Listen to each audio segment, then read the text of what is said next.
On va parler ce matin, madame, monsieur, des conséquences, des affres de la crise anglophone.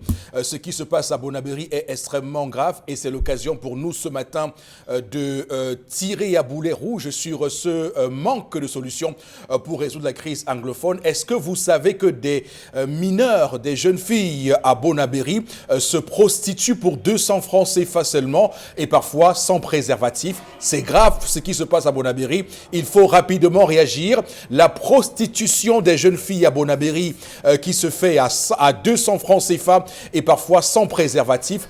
Ceci est inacceptable, c'est inadmissible avec cette crise anglophone qui a demandé, comme vous le voyez, et qui a occasionné des déplacements internes graves. Et Bonabéry accueille un contingent assez énorme de personnes fuyant la crise dans le nord-ouest et le sud-ouest. Et voilà qu'on commence à percevoir depuis des semaines, des mois, les conséquences même de cela. Ces jeunes filles qui sont abandonnées à elles-mêmes, des mineurs qui doivent évidemment se livrer leur corps à 200 francs CFA seulement. C'est ainsi évidemment l'une des conséquences désastreuses et néfastes de cette crise anglophone que nous voulons soulever ce matin pour que le gouvernement prenne à bras le corps cette question.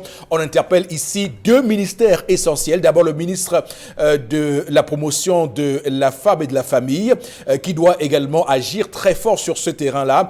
Madame Marie-Thérèse Abena-Ondoa qui est interpellée ce matin sur cette question des jeunes filles mineures prostituées à Bonabéry, 200 francs CFA seulement, mais également ce matin on interpelle Madame le ministre des Affaires sociales, Madame Pauline Irène Nguéné qui doit également réagir sur cette question. Mesdames les ministres, je vous en prie, allez à Bonabéry voir ce qui se passe. C'est un désastre humanitaire, c'est la dignité, c'est les jeunes filles mineures qui perdent ainsi leur innocence pour 200 francs CFA, 2 pièces de 100 francs CFA seulement. C'est grave, ça fait mal ce matin. Madame, monsieur, bonjour et merci infiniment à vous de nous renouveler, comme vous le faites chaque matin, votre confiance sur Equinox Télévision, sur le plateau citoyen 10-12 Le Zénith.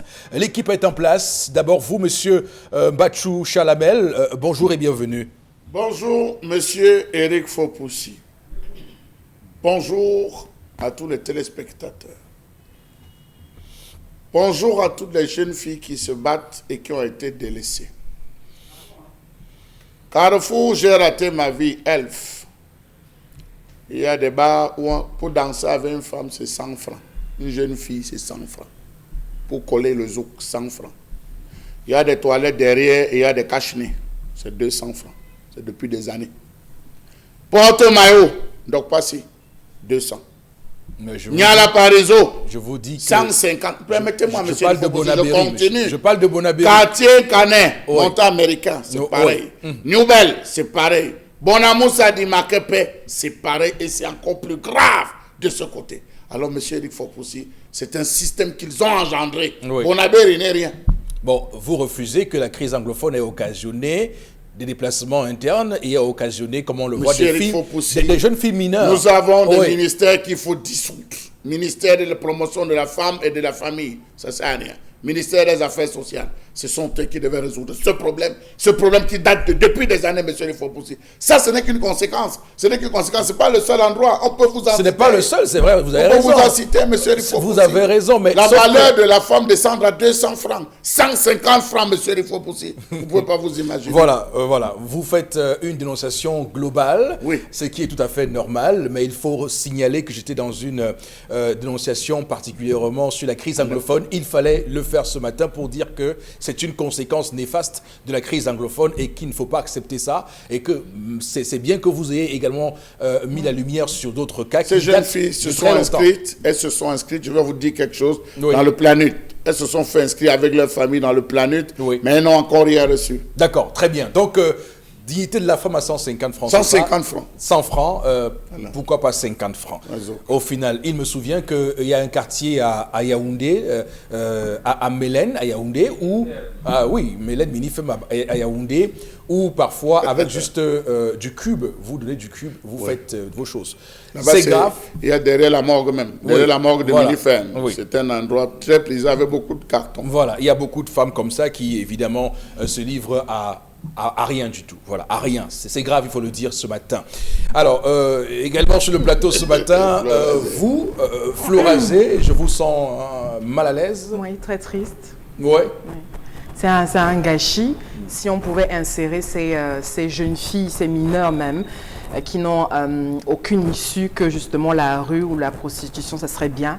Donc, je suis d'accord avec vous au niveau de votre dénonciation. D'accord. C'est une grosse perte. Ok, bonjour à vous. Bonjour à Monsieur Foposinegou, à vous sur le plateau. Oui. Bonjour, voilà, bonjour à tous nos fidèles téléspectateurs dans le cadre de la revue des réseaux sociaux. On va parler encore de ce carnage entre communautés. On est dans la région du sud-nord-ouest, en tout cas des communautés qui s'entretuent. On est justement dans la localité de Oum. On en parle encore et on revient justement sur ce que les internautes pensent de cette actualité. On a fait le tour. Également, on va revenir notamment sur la fête, la fin justement liée au Ramadan, avec tout ce qui a eu autour même de cette célébration, entre instabilité au niveau de la date et bien sûr entre dénonciation même et démission. On n'en parle dans le cadre de la revue des réseaux sociaux. Oui, et juste dire que le ministre des Sports et de l'Éducation physique a adressé une lettre de félicitations à Joël Matip, voilà, pour avoir gagné la Champions League avec Liverpool. On espère que cette lettre de félicitations à l'endroit de Joël Matip va lui permettre de, pourquoi pas, de changer de décision et de revenir sur la décision de ne pas venir, ne pas satisfaire les convocations des Lions indomptables. Est-ce qu'il va évidemment passer outre le désordre et la corruption qui émaillent parfois la tanière et dire qu'il pardonne ces dirigeants véreux qui ont parfois jeté, on va dire, l'opprobre sur l'image des Lions indomptables et que il soit évidemment de cette expédition égyptienne pour la CAN 2019. Il y a également, il faut le dire, une situation à Ambam, de l'arrondissement d'Ambam, de la vallée du Ntem, pardon, avec ce sous-préfet qui a organisé une course de vitesse de 100 mètres pour désigner un chef traditionnel et une dictée. Je rappelle qu'évidemment, le préfet trouve que c'est pas bon du tout. Il a demandé à ce sous-préfet d'Ambam de s'expliquer pourquoi avoir organisé et aussi ridiculisé ces papas-là, parce qu'on a vu des papas qui ont commencé à courir comme au 100 mètres, comme Usain Bolt, pour devenir chef traditionnel là-bas, un village, le village de Lono, dans l'arrondissement d'Ambam. Donc le préfet de la vallée du Ntem a servi une demande d'explication à ce sous-préfet. Il devra s'expliquer parce que ce préfet estime que la loi 77 sur les chefs traditionnels n'a pas été respectée et qu'il faut la respecter, cette loi sur les chefferies traditionnelles. Alors également sur le plateau ce matin, Fouboro Bengan, bonjour et bienvenue. Bonjour Monsieur Foposinegou, bonjour à vos chers téléspectateurs. Quand vous relevez les contradictions sociales comme ça me fait pleurer comme Flora. En réalité, nous avons des chefs traditionnels qui ont une double nationalité, ils font quoi de... Mais bon, laissons.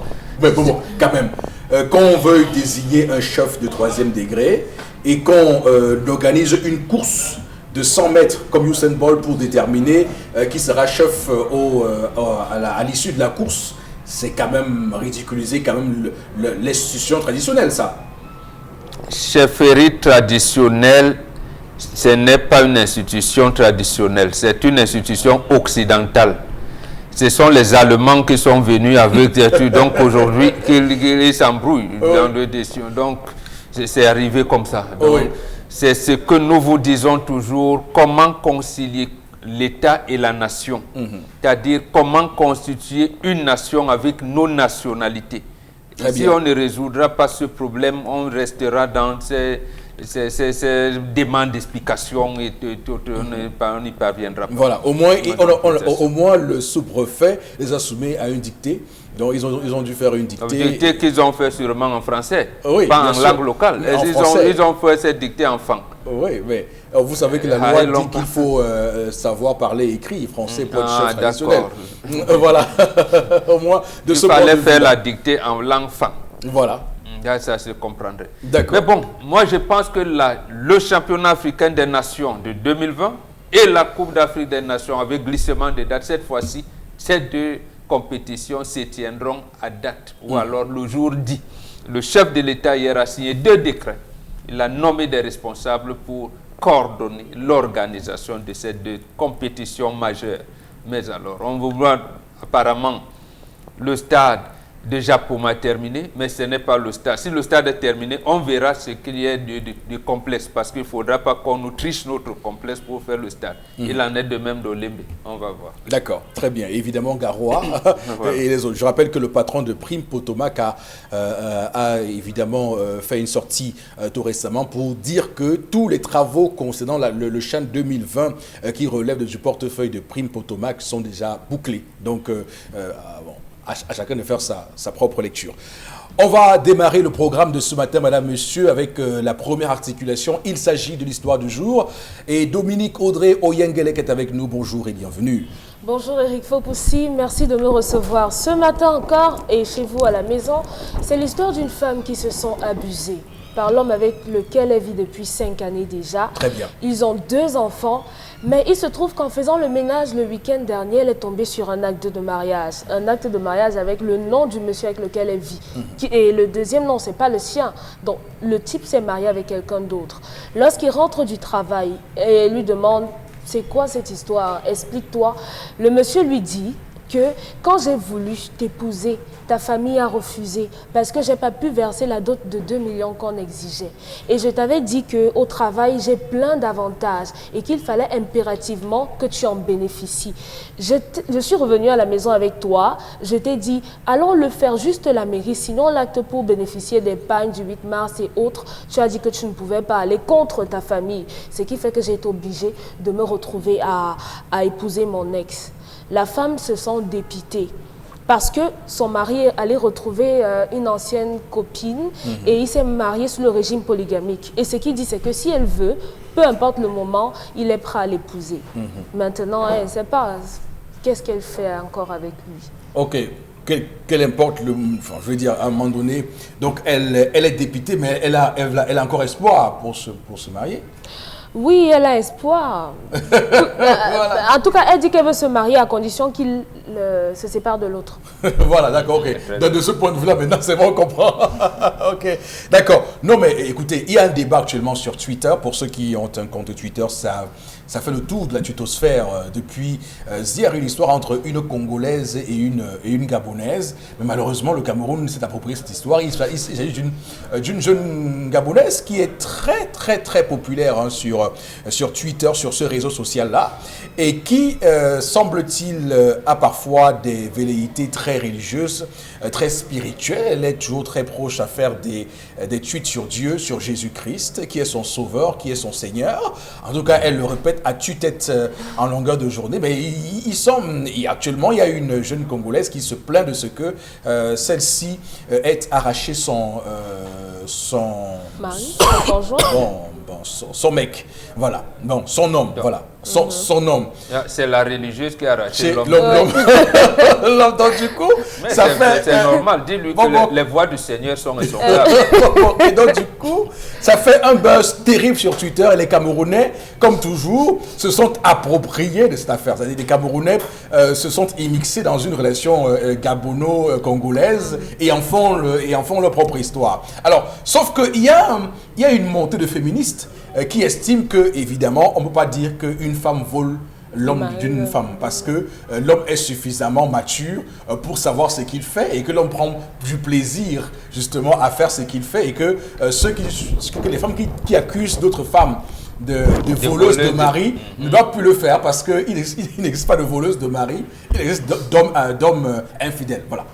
En gros. Donc, on est clairement dans un registre avec l'histoire de ce matin où vous avez une femme qui découvre que son mari est marié avec une ancienne conquête et cela à son insu. Et elle se pose des questions. D'ailleurs, elle est inquiète parce qu'elle souhaite que, évidemment, son mari arrête cette relation, mette un terme à ce contrat-là pour l'épouser. Mais sauf que le mari a déjà émis quelques réserves sur ce qu'il aurait pu faire, notamment la dot qui vaut un montant qui coûte quand même quelque chose. 2 millions. 2 millions, d'accord. Donc, j'imagine que lui, il est dans ce questionnement, dans ce calcul en termes d'argent et il se pose des questions existentielles. Alors, bon, Began, qu'est-ce que vous dites à cette jeune femme qui se plaint? C'est quoi? C'est une femme naïve? C'est une femme naïve? Elle ne sait pas ce qu'elle veut. Oui. Bon, si elle est tellement fâchée, bon, qu'elle laisse les enfants de l'homme, elle part. Oui. Donc, vous voyez, le problème du jour, l'histoire du jour pose beaucoup de problèmes. D'abord, le premier problème, la dot qui aurait empêché cet homme de l'épouser. Oui. La dot, on vous dit, la dot ne finit jamais. Même si ce que vous appelez comme liste, vous avez donné ça en double, la dot n'est jamais finie. Jamais finie. Jusqu'à ce que votre belle-mère meure. Même si elle meurt, il y aura toujours d'autres belles-mères, puisque la fille est la fille de la communauté, dont la vie ne finit pas. Ça veut dire la chose simple suivante. On négocie, on parlemente. Dans la dot, on parlemente. Même lorsque vous avez tout prévu.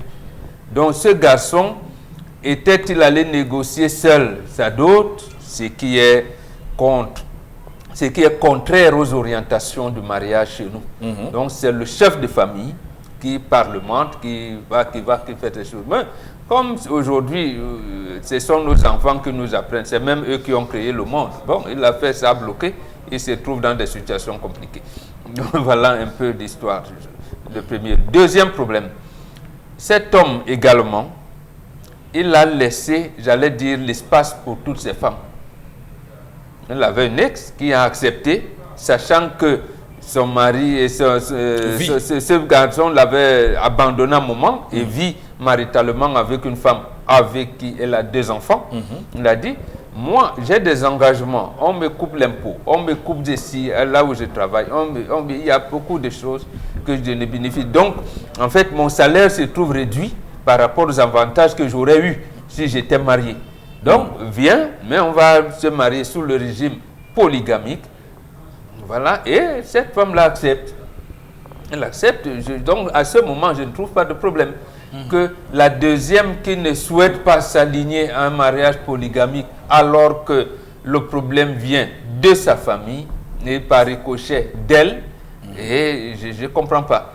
Et ça revient où elle veut s'accaparer de son homme et tout. Donc, est-ce que cet homme est honnête quand il dit que c'était pour des avantages liés au travail? C'est un homme très honnête. Oui. À ce moment précis, je suis en train de gérer des mariages comme ça entre des gens qui sont dans l'armée.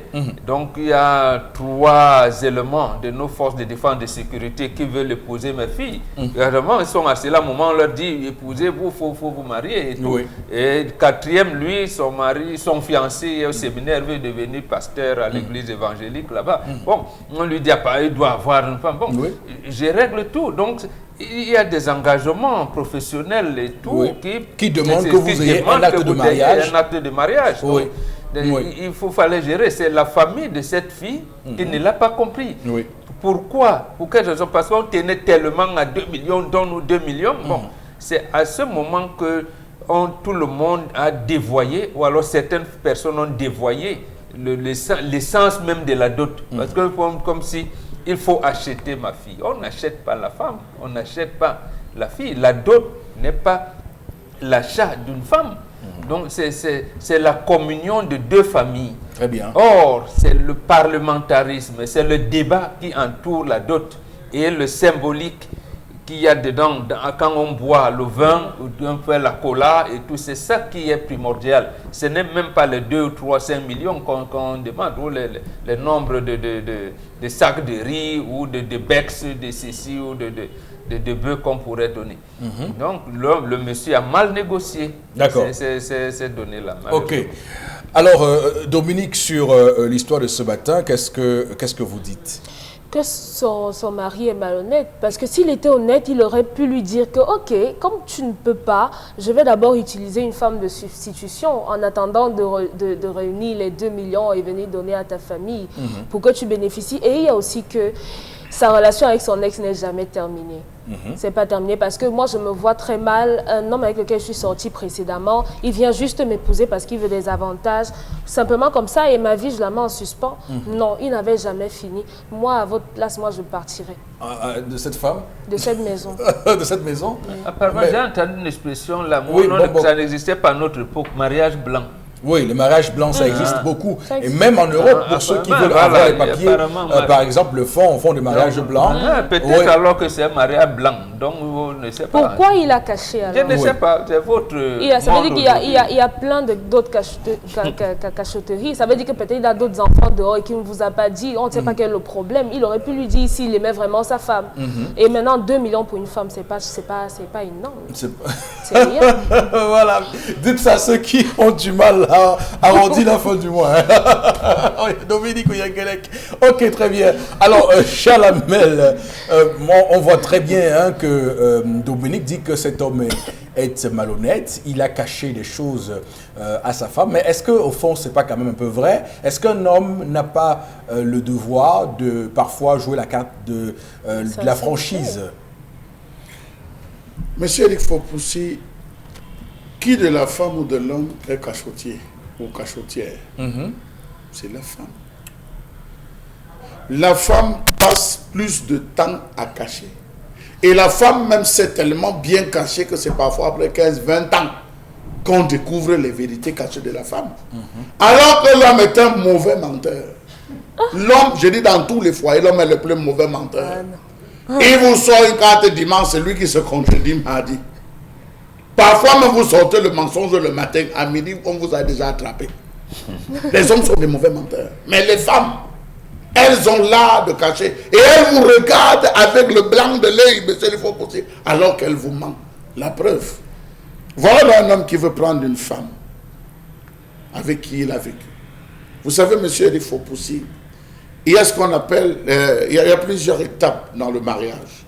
Nous avons la présentation, nous avons le toquet-porte, nous avons la négociation précédant l'organisation, nous avons la dot et nous avons le mariage.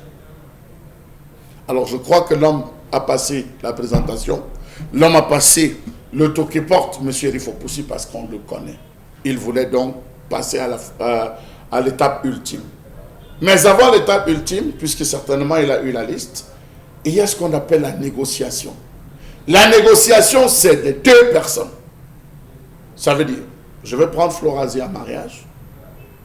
Elle, je vis avec Florazé, je vais la prendre en mariage. Au moment où on me donne la liste, sur laquelle est mentionné 2 millions, je rentre, je dis à Florazé, on m'a remis la liste. On a remis la liste au chef de famille, mais attention, parce que quand on remet la liste, le chef de famille garde la liste, on fait des photocopies qu'on remet. Et des Florazé, c'est 2 millions. Tu crois que je vais trouver 2 millions où? Tu crois, nous connaissons, on va trouver 2 millions où pour gérer? Florazé dit, ok, j'ai compris. Florazé va entamer la négociation, pas avec son père, non. Elle va voir sa mère. Elle dit à sa mère, maman, c'est là où entrent en jeu les femmes. C'est là le rôle même de la femme, le rôle fondamental de la femme dans la négociation. Maman, mon gars n'a pas. On a vu des mamans qui complètent l'argent de la dot de leur fille. On a vu les femmes. Oui, on a vu, c'est des jeux. C'est des jeux, ça ne finit pas, monsieur Rifopoussi. Malheur même à vous si c'est votre belle-mère qui complète. La fille ne vous dira peut-être pas, mais vous serez redevable. Parfois, on a vu l'organisation, c'est la famille qui prend tout. Ce n'est pas nouveau aujourd'hui. On sait que le gars n'a pas. Le rôle de la dot, c'est accompagner, montrer la route aux enfants, comment grandir. Ce n'est pas une contrainte, encore moins une obligation. C'est symbolique, comme l'a dit Mbabo. On peut se rendre compte que vous n'avez pas le beau-père, la mère, pas négocier en disant ce qu'on a donné là est trop. Il ne peut pas. Réduire. Portons sur nous. Et on va voir. On dit au gars, on t'a laissé. Mais sache que tu reviendras. C'est ça le rôle de la dot. Alors la fille n'a pas joué sa part de partition. Parce qu'on a des filles adversaires, comme je le dis. Elle va dire, tu vas sauf que payer. Tu vas sauf que payer. Tu ne payes pas, c'est ton problème. Je ne veux même pas entrer dedans. Pardon, laisse-moi, c'est 2 millions. Tu as dit que tu pouvais. Va gérer avec ma famille. Donc tu veux venir me donner 1000 francs. Voilà comment les filles se comportent dans le foyer. Le gars dit, ok. Il repart, parce que la deuxième tentative, il va, on dit que monsieur, c'est 2 millions. Et malheur à vous si vous avez fait des enfants. La première étape, c'est la fille. La deuxième étape, maintenant, on va vous faire asseoir. On va sortir les cousins les plus dangereux qui vont dire par tête, ils peuvent vous fixer par tête 500 000. Il faudra qu'une nouvelle négociation pour récupérer. Donc, le gars est allé se retrouver face à cela. On n'a pas pu baisser. Il n'y a pas pu avoir négociation. Le gars s'est retrouvé avec des contraintes à son lieu de service Mais attendez, qu'est-ce qui fait vivre? C'est le lieu de service. Qu'est-ce qui fait vivre? Ce sont ses retombées. Il a négocié avec la femme, elle n'a pas accepté. Il est allé faire cela en cachette. Vous voyez, il va faire en cachette. Au lieu qu'il donne même à un oncle de cachet, il rentre avec ça chez lui. Il dépose, sa femme devait forcément, les femmes fouillent comme il n'est pas permis. Mauvais menteur. Voilà comment la femme tombe sur ça. Et aussitôt qu'il rentre, elle pose la question. Le gars encore n'a pas nié. Vous voyez, encore l'honnêteté. Vous avez déjà pris un bon là-dessus. Il dit, mais tel jour, on a dit qu'on devait faire session d'affaires. Toi, tu as dit que tu ne pouvais pas. Vraiment, moi, je me suis retrouvé contraint d'aller jouer cette carte. Et j'ai joué cette carte. Dans tous les cas, je n'ai fait que signer polygamie à n'importe quel moment que tu veux. On va. Je règle cette situation. Est-ce que cela voulait dire? Rappelez-vous de ce professeur d'université qui allait à Fumban se marier. Il a fait la publication des Bantous. Les invités étaient là. On arrive parce qu'il a dit polygamie. La femme dit jamais. Polygamie, la famille dit ok, sortez. Il est sorti, il a épousé une autre femme. Il a épousé une autre femme. Là, ça n'a même pas tardé, monsieur, il faut pousser, il a épousé la femme et ils sont rentrés. Donc, c'est dit qu'à un moment donné, n'oubliez jamais un plan A et un plan B. Et tout le monde a des plans B, femme comme homme. Chacun a un plan B. Oui. Nul n'est indispensable. Quelqu'un nous le chante tout le temps, pardon. C'est vous l'avez dit hier. Vous avez dit hier que toute chose qui se fait par intérêt. Vous ne voulez... Non, je répète ce que vous avez dit hier, Florazé. Voilà. Sauf que je ne vous ai pas cité. Que les cimetières sont pleins de personnes qui se croyaient irremplaçables, indispensables. Voilà. Ouais, de personnes qui ont été remplacées après leur mort. Immédiatement. Voilà. Alors, Florazé, moi, ma question pour vous, c'est une question qui va vous sembler, on va le dire, attentatoire. Parce qu'il s'agit là d'une femme qui se plaint. Et elle se plaint en faisant comme si elle a le choix dans l'histoire de ce matin. Et pourtant, elle est dos au mur. Oui, donc, elle n'a pas de condition à fixer avec qui que ce soit, en réalité. Parce qu'elle est illégale. Elle est dans un foyer où ce n'est pas sa place là-bas. Elle occupe la place d'une autre personne, en réalité. Mais autant mieux partir. Parce que on constate qu'on a été durant plusieurs années avec une personne qu'on ne maîtrisait pas, qu'on n'avait véritablement pas connue. C'est ça en fait, quand il y a précipitation dans les différents engagements qu'on fait vis-à-vis de la vie dans les vies de couple.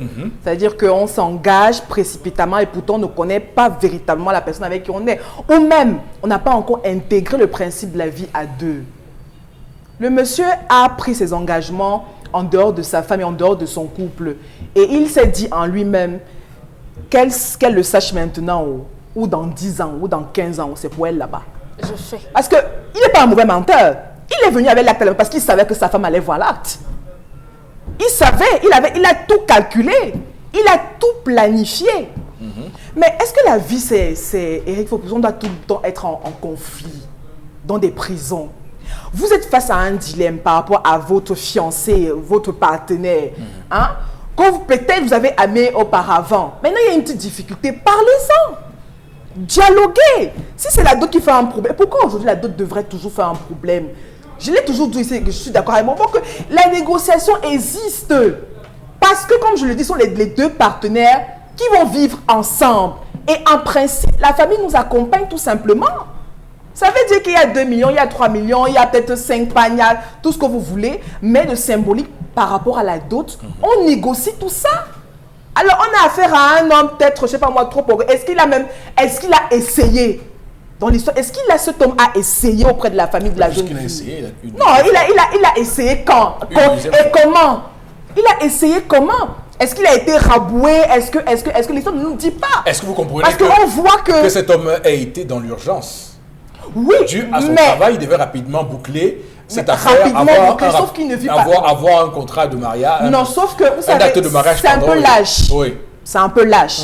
C'est-à-dire qu'il a décidé de gérer cette situation tout seul.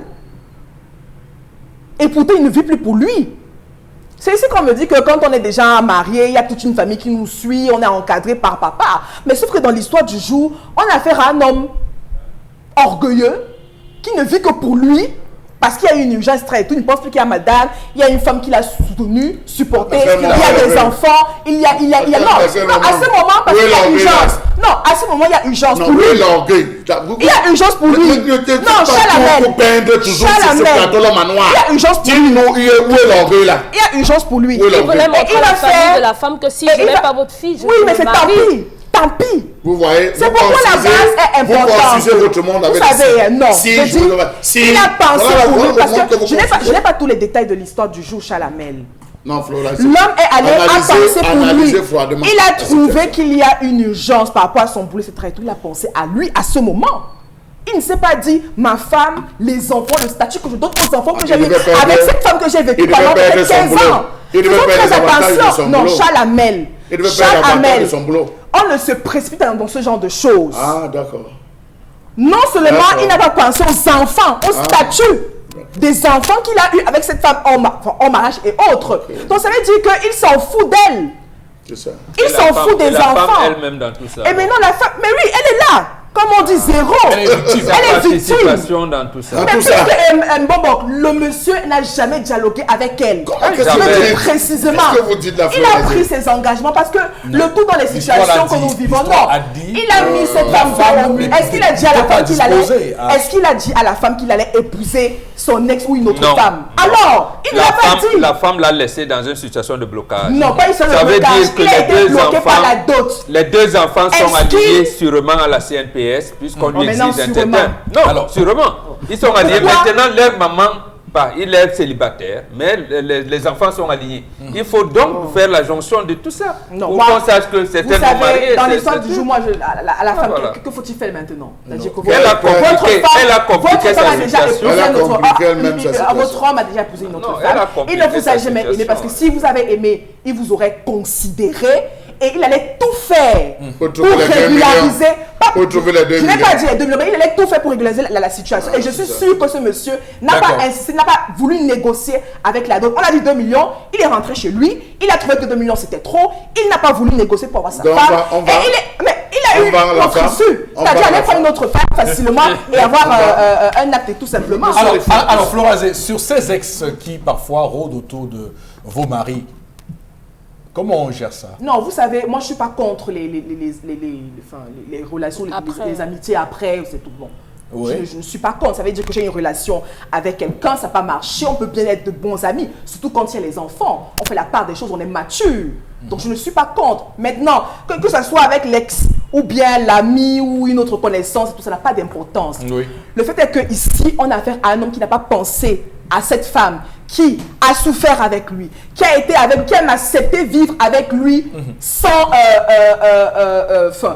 acte, sans considération, sans etc. Tout. Elle a accepté ce sacrifice. D'accord. Elle a accepté vivre, parce que mon frère, elle a accepté vivre avec ce monsieur. Mais il faut aussi 15 ans, 20 ans, c'est pas 20 jours. Oui. Un monsieur se lève comme ça parce qu'il dit qu'il a une urgence au boulot, il va épouser une autre. Vous voyez ça comme la blague, mais je vous dis, c'est très terrible et c'est à condamner. Oui, Chalamel. Monsieur Eric Fopoussi, on ne peut pas laisser passer ça. Allez-y, oui. Je vous laisse. Maintenant, je prends juste une minute. On ne peut pas laisser pour la simple raison que cet homme a eu toute la bonne volonté d'aller jusqu'au bout de la démarche, monsieur Eric Fopoussi. Je vous assure qu'il a été confronté à un refus, à un déni ou à un abandon. C'est ce qui a fait en sorte qu'en pris dans le désespoir, il a posé. On pose parfois des erreurs, hein, monsieur Fopoussi. Qui vous a dit qu'en le posant, il était content? Qui vous l'a dit? Et l'autre chose, c'est qu'il n'a pas mis ses femmes dehors. Que la vie en famille n'a pas changé. Que sa façon de se comporter n'a pas changé. Si elle n'avait pas découvert, monsieur Fopoussi, elle n'aurait jamais su. Elle n'aurait jamais su, monsieur Fopoussi. Ce serait passé et elle aurait continué à vivre. L'autre avantage, c'est qu'elle découvre, je termine par là, c'est qu'elle découvre qu'ils sont mariés, il a choisi polygamie. Donc ça suppose, monsieur Fopoussi, qu'elle avait anticipé. Alors, je voudrais simplement dire à ceux qui nous regardent, j'ai parfois discuté avec des hommes d'affaires qui m'ont fait des confidences, pour être simple. Et il faut dire que beaucoup d'hommes d'affaires rencontrent parfois des femmes avec qui ils mettent 20 ans, 25 ans. Et ils sont parfois obligés de faire la connaissance d'une autre femme qui parfois vient faire décoller leurs affaires. J'ai vu 5 ou 10 personnes comme ça qui m'ont dit, Eric, j'ai été avec une femme pendant 20 ans, mais je stagnais dans mes affaires. Dès que j'ai épousé, mais vous séparez? Dès que j'ai épousé, donc on prend des engagements. Dès que j'ai épousé ma deuxième femme, mes affaires ont décollé. Oui, il y a des femmes qui donnent la chance. Il faut dire ça. Il faut le dire. Les femmes qui gagnent la poisse. Oui, il y a des femmes qui gagnent et des femmes qui ont un peu comme dans l'histoire du jour. Oui, bon, peut-être aussi. Non, mais parce que cette femme, elle a le profil des femmes qui vous tirent vers le bas. Parce que, évidemment, oui, parce que vous avez une femme. Elle sait que la dot c'est 2 millions. Elle connaît l'état de vos finances. De vos finances. Mais est-ce que le monsieur est allé négocier? Elle sait même quels sont vos projets planifiés. Voilà. Elle peut imaginer avec les 2 millions. Le gars peut... Attends, je crois que ici, là, demain, on n'aura plus que ça. Et on va doter. Je crois qu'ici, on va dire quelque chose. Il y a quand même des choses. Il y a quand même des choses. C'est pas la jeune fille. Non, parce qu'il a quand même le rôle de patriarche quand on parle comme de d'autres. C'est pas la fille qui fixe les 2 millions. Ça vous concerne pas. Oui, mais c'est pas la fille qui fixe les 2 millions. Le monsieur est allé auprès de la famille. Il a parlé avec les chefs de famille. Ils ont dit, monsieur, voilà la liste. Est-il reparti vers les ressources? J'ai assisté à 3 je parlais. Ça ne vous concerne pas vraiment. Non, c'est pas vous que je parlais. Moi, je m'adressais aux hommes d'affaires qui nous regardent ce matin, qui sont forcément en train de se poser des questions. Ils ont des cœurs. De leur vie, comment ça fonctionne. Je leur file un petit secret. J'ai assisté à 3 endroits différents. La première, c'était dans le centre. Où la femme dans le centre, monsieur Eric Fopo. On connaît déjà la suite. Plus précisément, à Monatélé. C'était un capitaine qui devait épouser une femme. Il a vécu avec cette fille pendant 25 ans. Le jour qu'il décide de venir doter, on fixe tout. On a fixé la dot. C'était à 1,5 million. 1,5 million. Juste. Non, 1,5 million. Après avoir demandé les sacs d'oignons, les cochons hongrois et tout ça, il a déposé ce qu'on lui a demandé, monsieur Eric Fopo. Le jour qu'il arrive, les gars lui ont sorti une autre histoire, comme quoi il y avait un dernier paquet, comme le successeur de sa grand-mère, il y avait un dernier paquet que la fille devait rembourser à la famille, la belle famille de sa grand-mère. Auquel cas, la fille ne peut pas partir du village. Il a demandé aux éléments avec qui elle était de charger tout ça et de mettre dans la voiture. C'est-à-dire qu'à des moments, les familles deviennent contraignantes et pourrissent l'avenir de leurs enfants. Il faut que les familles comprennent que ce n'est pas le cas dans l'histoire. C'est le cas. Alors, 1 million, c'était trop. Merci beaucoup. Alors, je voudrais juste encore conforter mon argumentaire sur les femmes et la chance. Actuellement, il y a un footballeur international brésilien, il s'appelle Neymar. Neymar est au cœur d'un scandale de viol avec donc une jeune brésilienne qui l'accuse de l'avoir violée. Non, je vous dis, d'avoir violée. Et donc, depuis que l'affaire a commencé, Neymar hier s'est blessé au match Brésil-Qatar. Rupture des ligaments du genou, de la cheville. Ça va faire 4 mois à 6 mois où il ne pourra pas faire de football. Il y a des femmes qui vous amènent la poisse. Il faut le dire aux gens. Les fréquentations vous amènent la poisse. Cette femme a quitté le Brésil pour Paris. Vous avez les frais payés par Neymar, logés par Neymar. Et tu quittes le Brésil pour la France et pour te venir te faire violer. Donc elle venait donc pour faire quoi? On a eu quand même c'est le croquet de diamant. Et vous savez, ces croqueuses-là, malheureusement, elles croquent, mais sans produire. C'est le karma de Neymar. Sans produit. Métaphysiquement et physiquement. Ouais, vraiment, c'est terrible. Vous ne pouvez pas arroser un champ qui ne produit pas. Ça, c'est clair. Alors, Floresio, on va lire quelques messages avec vous, peut-être 2 ou 3 messages rapidement pour sortir rapidement de ce segment de l'émission. Oui. Basile Bayan Wafeo Agawa réagit ce matin. Il dit que le mariage est une question très délicate. On peut doter une femme à plus de 100 milliards, mais jamais on ne peut acheter l'amour, la paix, la joie et le bonheur. Voilà. D'accord. Une autre réaction. Mes parents ont bien voulu le mariage. Le père était Bamoun, la mère était de l'Ouest. On a évoqué justement le problème de tribu. Du coup, le père voulant être également pasteur était obligé d'aller ailleurs. Donc les grands-parents ne sont pas entendus et moi j'ai perdu ma femme. D'accord, il y a d'autres conflits aussi. Autre, moi à sa place, je repars chez mes parents. il aime, il retire. divorcera d'elle pour D'accord. venir me chercher. C'est Très son bien. rêve de Il n'y a Bafia. pas de Ah là divorce, là, Il le est malheureux, polygame, il est le polygame. malheureux Neymar qui ne jouera pas la Copa América dans 10 jours, Son malheureusement. karma, son karma.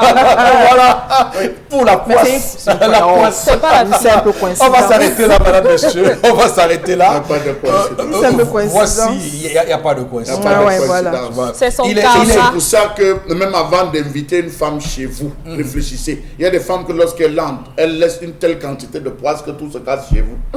C'est Voilà, pour ça qu'on vous peux dit pas répondre à ça. consultez avant de vous engager. voilà, Je vous absolument. le Neymar aurait dû venir Voilà, voir Bobo voilà. Bengal pour Voilà. inviter cette fille, lui payer un billet d'avion, évidemment, à lui payer côté de Cameroun, un hein. hôtel 7 étoiles à Paris. C'est On va lancer, madame, monsieur, Sharon, tout de suite le prochain segment de ce programme. Voici la colère de Charles Hamel. À tout de suite.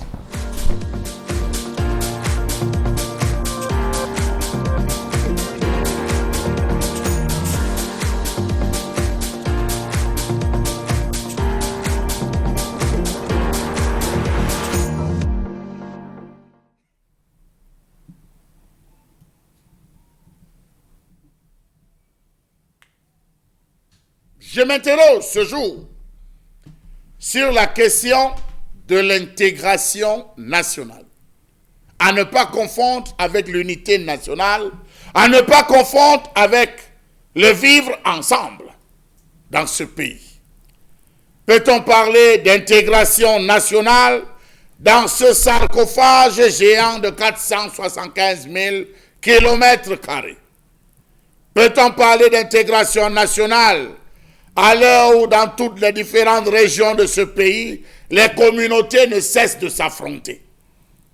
À Obala, à Ezeka, des communautés ont fait parler d'elles.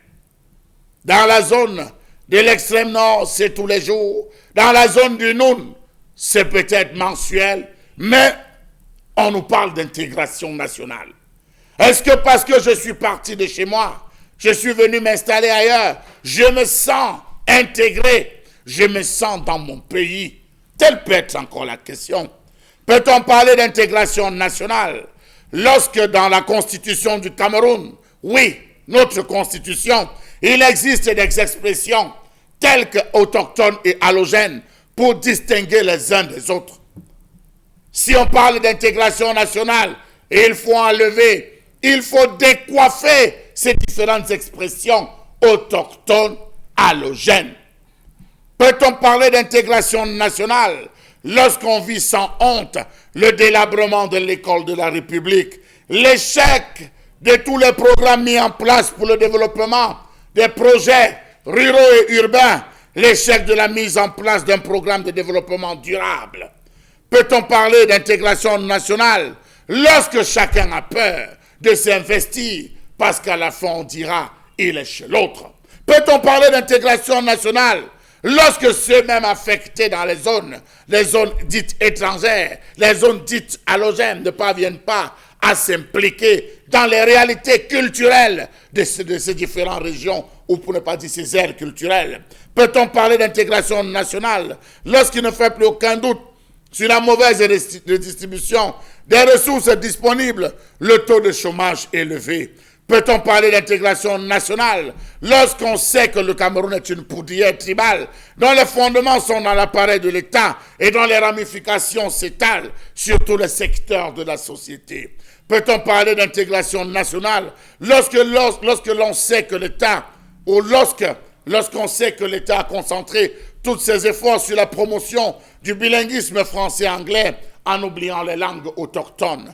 Peut-on parler d'intégration nationale lorsqu'on fait face à une société qui se morcelle en communautés d'appartenance religieuse, ethnique, sexuelle, politique, sur lesquelles jouent les politiques avides de clientélisme? Peut-on parler d'intégration nationale lorsque l'espace public est pollué par les religions, mettant en mal l'idée de laïcité inventée pour garantir la liberté de conscience et le libre exercice des cultes? Évêques, pasteurs, imams et autres gourous paradent, nous laissant assister impuissants au triomphe des idiots utiles. Peut-on parler d'intégration nationale lorsque le principe d'équilibre régional semble s'être biaisé sur l'autel de la compétence? Peut-on parler d'intégration nationale lorsque chaque Camerounais, où qu'il se trouve, et avant toute action, regarde d'abord le patronyme, écoute d'abord le dialecte parlé, puis pense d'abord à sa région, sa famille, son village? Peut-on parler d'intégration nationale lorsqu'un ministre, une fois installé, une fois nommé, pense à rentrer dans un village qu'il a vu partir lorsqu'il avait 6 ans? Il pense à ce village où il va revenir rassembler en disant « Je suis venu, Dieu merci, on m'a noté, on m'a nommé, mangeons, buvons, car nous ne sommes pas sûrs de demain. » Peut-on parler d'intégration nationale lorsque le système crée entretient des clivages ethnico-élitistes? Comment comprendre que toutes ces notions tournent tout autour de cet idéal politique? Intégration nationale, vivre ensemble, dialogue social, cohésion sociale, et j'en passe. Comment comprendre le fait que ce soit l'origine ethnique, la filiation, la religion qui devient les critères par excellence d'ascension sociale dans ce pays alors qu'on vante l'intégration? Peut-on parler d'intégration nationale à l'heure où le Cameroun semble avoir plutôt les yeux rivés vers la communauté internationale plutôt que vers les problèmes qu'il a à ses pieds?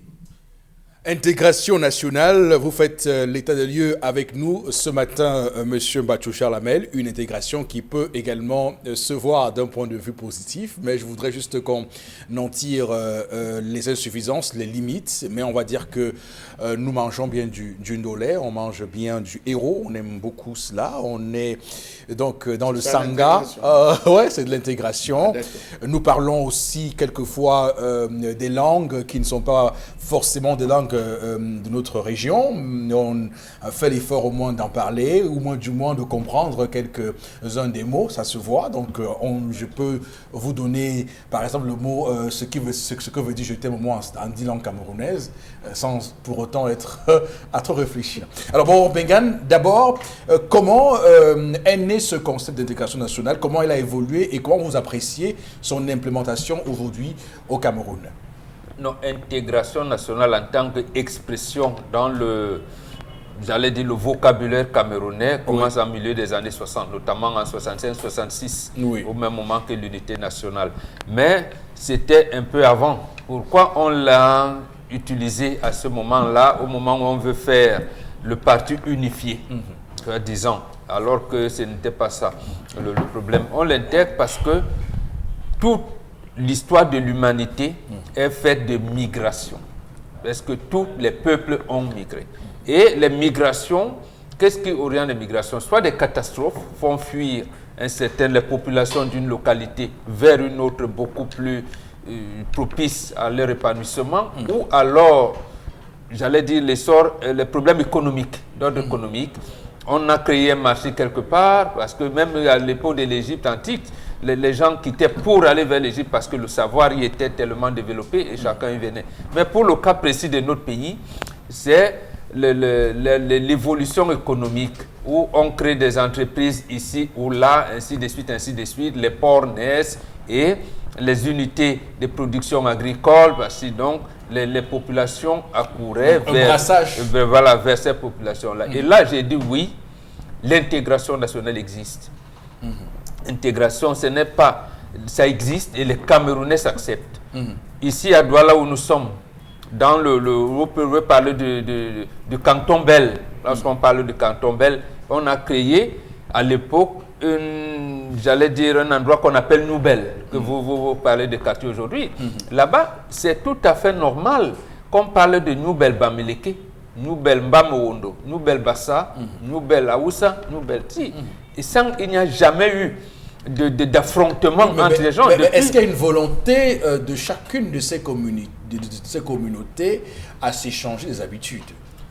Sinon, il y aurait eu des affrontements, mais il n'y a jamais eu des affrontements de ce genre. Que ce soit Yaoundé, à Douala. Il peut y avoir peut-être rejet de la culture de l'autre. Non. Actuellement, vous allez au quartier Domaine à Edea, le chef de quartier à Daba, il a dit chef 3e degré, c'est un type qui s'appelle Tapoko. Et il s'est intégré, il parle le Bassa. Sinon, il Oui. ne serait pas élu chef à Edea, il s'appelle Tapoko, il ne vivrait même pas à Edea, il vit même en France. Donc ça veut dire que à ce moment, même l'autorité administrative a même piétiné la loi. C'est vous qui parliez des autorités administratives tout à l'heure. Donc, Oui. parce que les populations aidées se reconnaissent, disent que nous, c'est Tapoko. D'accord. Voilà, mais et comment vous allez l'en rejeter ça? Non, l'intégration nationale existe. Même à Ezeka dernièrement, lorsqu'on crée Bois du Cameroun et la Sokapan qui s'installe à Ezeka, Oui. les populations d'Ezeka sont contents d'accueillir leurs frères et sœurs qui viennent des autres localités. Même hier, avec le soi-disant recherche de l'or,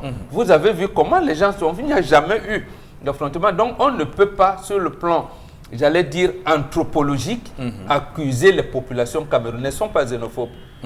Le problème... Non, bon, l'intégration, c'est un concept actif et non réactif. Vous le savez, ça veut dire que c'est pour expliquer à ceux qui nous regardent, c'est-à-dire que quelqu'un qui est originaire, par exemple, du Nord, quand il arrive à Yaoundé, il s'intègre dans la culture. Betty, par exemple, il parle peut-être les Wondo. Il mange sans problème les mets traditionnels Ewondo. Il s'intègre dans les habitudes de Ewondo. Quand on voit aujourd'hui des gens qui s'habillent, par exemple, en tenue du nord-ouest ou bien de l'ouest, des gens qui... Je veux dire, c'est ça, en réalité, qu'il faut voir, ce principe actif. Est-ce que, justement, cela continue à se faire au-delà de ce qu'on pourrait imaginer aujourd'hui comme affrontement interethnique, comme on l'a vu tout récemment? Justement, oui. C'est le visuel. Oui. Mais ce n'est pas ça qui est fondamental. L'intégration, la chose qui est fondamentale, c'est que vous venez chez moi. Pourquoi je vous donne un lopin de terre pour vous habiter? Pour habiter. C'est ça l'intégration. Bon, c'est ça, voilà. Non, c'est ça l'unité. Non, en fait, non. Oui, parce que je ne peux pas vous intégrer si vous ne pouvez pas avoir un lopin de terre chez moi et vous avoir un titre foncier chez moi. C'est d'abord. Non, vous pouvez l'avoir sans pour autant vous habituer, vous fermer dans votre culture. Je peux vous offrir un lopin de terre, vous vous enfermez chez vous sans savoir ce que je fais. D'ailleurs, ça vous répugne de voir mes traditions, de voir ce que je fais. Il y aurait eu, c'est-à-dire, qu'est-ce que comment on appelle ça, l'instinct de survie. Vous donnez un terrain à quelqu'un. Il se permet de faire n'importe quoi. Vous allez lui dire, mais monsieur, c'est pas comme ça. Ça veut dire que les enfants, c'est les répercussions. Ce que vous voyez quand je viens, je peux aussi venir par malice. Commencer à s'habiller n'importe comment. Si vous donnez le terrain, vous venez lui interdire, lui dire comment fonctionner, ce qui n'est plus chez lui. C'est vous dire donc que ce que vous utilisez comme intégration, c'est une fausse intégration. La bonne intégration et le fondement de l'intégration, c'est quand je vous accepte, je vous donne le sol, je vous donne ma fille à mariage. Je vous donne ma fille à mariage. Et ça, nos petits... Oui, les mariages interethniques ne se font plus. Mais même les Nebel dont vous parlez, on peut vous trouver ici en Kapa. Vous avez Enama Gotar, qui est l'ancêtre de Betty. Les autochtones qu'on retrouve là-bas, à Niala, Yassa, vous allez chercher à comprendre. Il faut dire que les travaux forciers ont obligé à imposer une certaine population ailleurs. Donc, on n'a pas un chalamel. C'est le développement économique. C'est le développement économique. Puisque d'abord, ça même, je vais terminer par là pour qu'on se comprenne très bien. Le quartier de Koti, ça commence où ça arrête où? Le quartier de Koti va jusqu'à Cité des Palmiers, jusqu'à PK10 et Niala. Commence à PK10 et tout. Parce que là, vous appelez génie militaire et tout. Donc, en réalité... L'intégration, justement, fait nationale, parce qu'il ne faut pas qu'on ce n'est pas parce que les termes d'unité, de cohésion, parce que là, vous évoquez un cas de cohésion nationale. Moi, je dis l'intégration nationale. Ça veut dire que vous êtes Bamileke, vous êtes Betty, vous mangez le cuit étant Betty sans avoir de problème. Ce n'est pas ça l'intégration. C'est ça, l'intégration. Vous allez au 13e arrondissement de Paris, c'est un Chinois qui va vous vendre le mbongo chobi, c'est ça l'intégration, c'est ça la mondialisation. Bien sûr. C'est faux. C'est faux. Le Chinois s'est intégré. Non, il y a du malice. Justement, si c'est ce que vous appelez mondialisation. Non, pas mondialisation. Voilà. Intégration, vous déformez intégration. C'est comme vous avez déformé mondialisation. Mondialisation a un contenu idéologique et politique. Intégration a un contenu. C'est pas la philosophie. Il y a des termes pour qualifier. Il y a la cohésion nationale. qui est un terme également utilisé. On pourrait faire un débat dessus, sur la cohésion L'unité nationale. On pourrait faire un débat sur l'unité nationale. Maintenant, on parle d'intégration nationale avec évidemment ses corollaires qui sont clairs et culturels. Le Cameroun actuellement a un tout petit peu fait l'évaluation de son niveau d'intégration nationale. Ça veut dire qu'on voit des gens qui peuvent savoir que Ndolo veut dire amour sans forcément être Douala aujourd'hui. C'est ça. Ça veut dire qu'un Français, donc prenons le professeur Soundiok, qui était la deuxième promotion des grammairiens après les Senghor, il était intégré français, c'est ça? Bien sûr, c'est ça l'intégration. C'est faux. C'est ça l'intégration. Ça veut dire qu'il aurait pu rester dans sa culture, se fermer et laisser la France. C'est faux. Bon, en tout cas, on ne se comprend pas là, c'est faux. L'intégration, vous ne pouvez pas venir de moi et je ne vous reçois pas vous parler d'intégration. Non, l'intégration. Si d'abord, c'est la cohésion, c'est une cohésion nationale. Si vous me recevez, c'est la cohésion nationale. Maintenant, quelles sont mes capacités? Maintenant, quelle est ma capacité à m'intégrer dans votre culture, chez vous? La capacité, c'est pour ça que je vous dis, dès lors, et on n'a jamais, il y a des relents, j'allais dire des rejets culturels qui se sont posés. Il y a un téléspectateur l'a dit tout à l'heure, il allait épouser une fille, on a posé des problèmes de ce genre. Et ces problèmes-là existeront jusqu'à ce que Jésus revienne, si jamais il reviendrait. D'accord. Donc, on va donc dire que le monde n'est pas intégré. Je vous dis que non, le monde est intégré. Et ce problème d'intégration nationale qui a été dévoyé, c'est pour cette raison que vous en donnez plusieurs significations. Sinon, vous ne pouvez pas. Le premier rôle fondamental de l'intégration, ce n'est pas la tenue vestimentaire, ce n'est pas de manger d'un dolé quand vous n'êtes pas sawa, ce n'est pas manger d'un puits quand vous n'êtes pas bamileke, c'est pas ça l'intégration. L'intégration, évidemment, vous savez que la cuisine, c'est un volet culturel. Mais attends, quand vous mangez du pizza, ça veut dire que vous êtes intégré. Bien sûr, c'est clair. Oui, c'est clair. C'est clair, ça veut dire que j'ai accepté manger quelque chose que moi je ne mange pas. Mais vous pouvez le faire par politesse, et alors qu'intérieurement, vous n'y êtes pas. Non, maintenant, après les non, justement, c'est là. Parce que l'Africain est entier. Je vous dis non, ça ne me plaît pas. Oui. Bon, ça ne lui plaît pas, mais vous restez ensemble. Oui, vous parlez de ça. Vous dites, c'est la cohésion cette fois. Vous restez dans la cohésion. Ça veut dire donc qu'il faudra une autre redéfinition des termes. En tout cas, ou alors c'est moi qui ne comprends pas. Voilà, tout à fait, justement.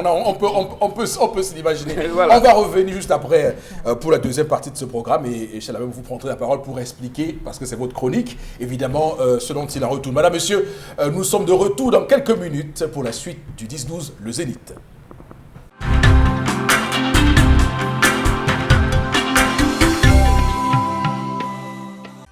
Sur ce plateau, madame, monsieur, pour la deuxième partie de ce programme.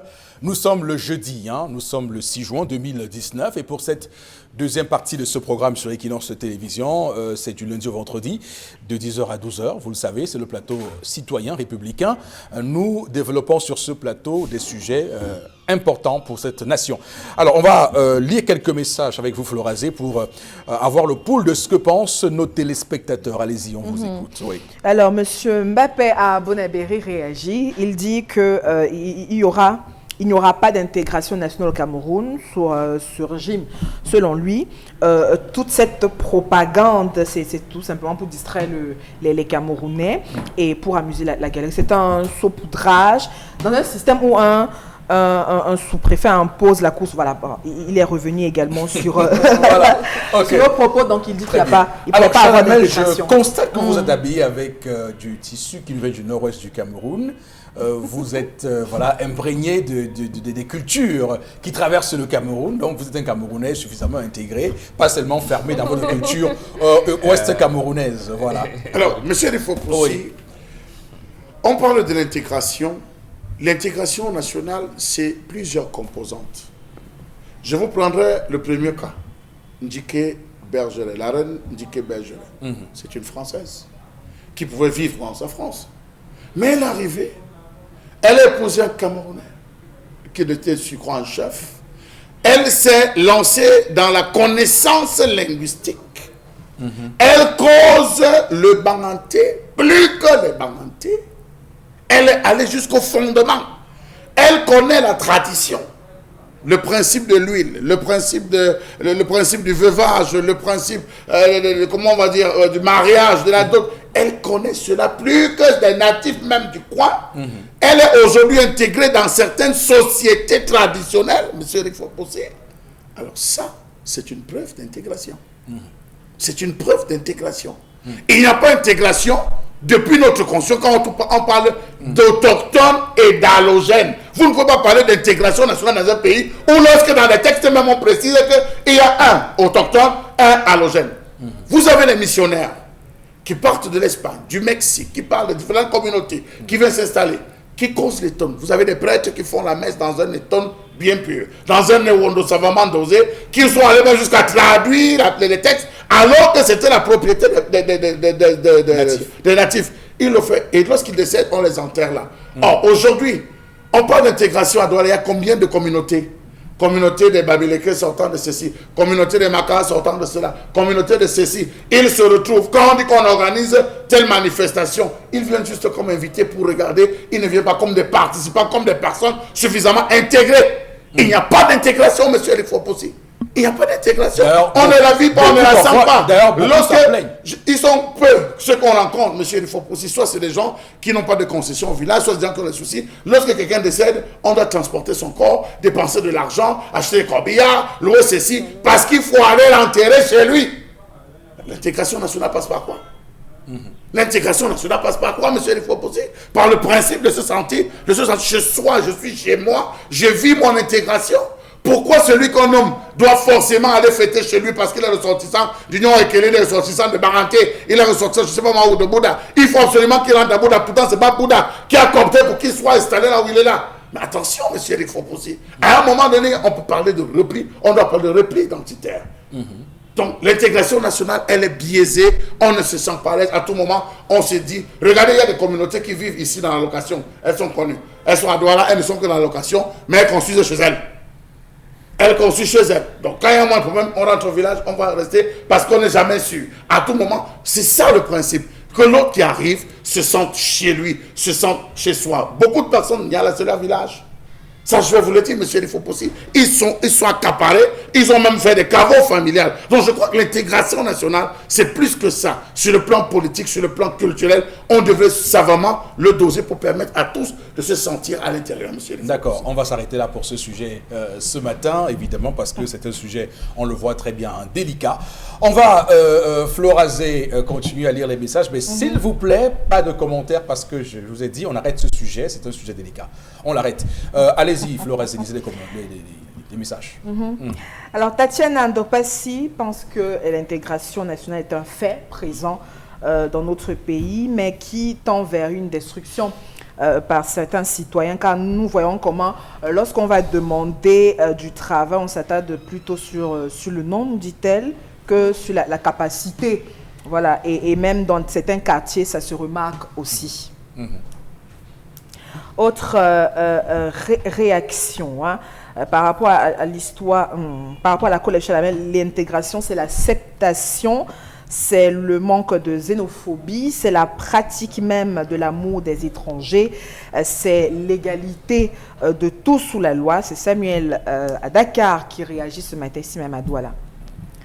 Autre réaction ce matin, les mariages par rapport à l'histoire du jour sous condition, des millions sont voués à l'échec.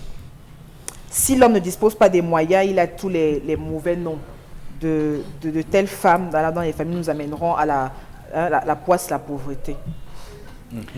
Autre réaction, tout ce qui sort pendant de concept de la bouche du renouveau depuis 37 n'est que slogan. Et donc, c'est un bluff, intégration nationale, vivre ensemble et bien d'autres. C'est Jeannot à Yaoundé qui réagit. Autre réaction ce matin, si la femme, par rapport à l'histoire du jour, si la femme est mal à l'aise du fait que son époux est signé donc l'acte avec une autre, elle peut donc aller rejoindre sa famille et que le monsieur... et peut-être que le monsieur viendra donc déposer cette somme de 2 millions. D'accord. On va s'arrêter là pour le message. Merci à tous ceux qui nous ont écrit. Ce matin, on va prendre avec vous, toujours Florazé, la revue des réseaux sociaux. Oui, Eric Fopoussi, on en parle ce matin. Déjà qu'on se rappelle que depuis quelques jours, on a vécu cette tension On est dans le nord-ouest, justement, avec ces communautés qui s'affrontent. Et puis, on est avec la communauté Bororo de Woum, qui a donc organisé une expédition punitive, on va le dire ainsi, plutôt chez les autochtones, justement pour venger, comme ils disent, leur chef, que certains sécessionnistes ont assassiné. On se rappelle que à travers les réseaux sociaux, on a eu pas mal d'images, on envoyait des hommes avec des gourdas. Donc, ils ont décidé notamment d'en découdre avec certaines personnes, sont divisées par plusieurs groupes. On parle d'environ 5 Amédou Gourdin, Machette et bien d'autres. Voilà, encore, nous sommes au cœur d'une tension, justement, que puisqu'on est en pleine crise, on rappelle dans ces deux régions, notamment également dans le nord-ouest, cette crise que beaucoup tentent donc à minimiser, qui commence déjà à affecter certaines populations qui, depuis lors déjà, ont pratiquement toute leur vie et se sentaient plutôt bien à l'aise sur ce sol. On parle aujourd'hui d'intégration avec Faux-Poussier. Là, c'est plutôt une triste image justement peut-être de cette intégration, notamment aussi liée à cette crise anglophone. Alors, c'est clair que ce qui s'est passé là-bas est inacceptable parce que lorsqu'on voit des expéditions punitives, c'est ce qu'il faut dire, expéditions punitives, ça montre là l'image d'un pays où chacun peut faire ce qu'il peut faire. Heureusement que l'armée camerounaise, je l'ai signalé ici hier, en tout début du programme ici hier, s'est interposée entre ces deux communautés-là pour arrêter le carnage. Ça commençait à aller très très loin. On a vu des maisons brûlées, des personnes machetées, si le terme existe, c'est un néologisme, j'essaie de le mettre entre guillemets. Et dans ces conditions-là, on est clairement dans un contexte où la crise anglophone prend une nouvelle tournure. On avait déjà vu des cas comme ça, souvenez-vous, dans le département du Noun, région de l'Ouest, avec les incursions des sécessionnistes à Bangourin. Ça avait fait un tapage terrible. Souvenez-vous également d'une autre incursion sécessionniste à Fongo-Tongo, dans le département de la Menois, région de l'Ouest toujours. Mais sauf que dans ces deux cas, il n'y avait pas eu une expédition de réponse à cela. Mais ici, donc, il y a eu une réponse des Bororo qui ont estimé qu'ils ne devaient pas laisser passer, évidemment, c'est l'acte des sécessionnistes et qu'ils devaient aller s'en prendre justement à eux. Donc voilà le contexte, la crise anglophone qui, évidemment, passe un autre cap. Et j'avais dit ici, et on le disait tous sur ce plateau, qu'attention parce que dans cette crise, il pouvait y avoir beaucoup de mutations et des mutations qu'on aurait du mal à maîtriser. Et je me souviens encore lorsqu'on avait montré ici sur ce plateau la tête décapitée de cet enseignant, M. Wuntai, Abamenda, on avait dit là c'est très dangereux parce que dans la vidéo qui avait été montrée sur les réseaux sociaux, on voyait les sécessionnistes faire allusion à ses origines en disant qu'ils viennent du Nord et qu'on avait dit attention si ça commence comme ça, si on commence déjà à dire aux gens que vous êtes des ressortissants d'ailleurs, vous venez être des occupants, des envahisseurs chez nous, ça devient très très compliqué. Et là encore, il faut le dire, et c'est l'autre pan important de cette affaire, c'est que hier encore, et c'est où il faut saluer les imams à travers les différentes mosquées au Cameroun qui ont martelé le concept de paix et qui ont dit clairement qu'il fallait cesser cela. Vous savez que les personnes apparentées aux musulmans ont été dans les récents mois au cœur de beaucoup de polémiques à Obala, vous avez vu à Obala, à Ezeka, on a parfois tensé ces gens-là. Je me souviens que j'avais été horrifié par les propos.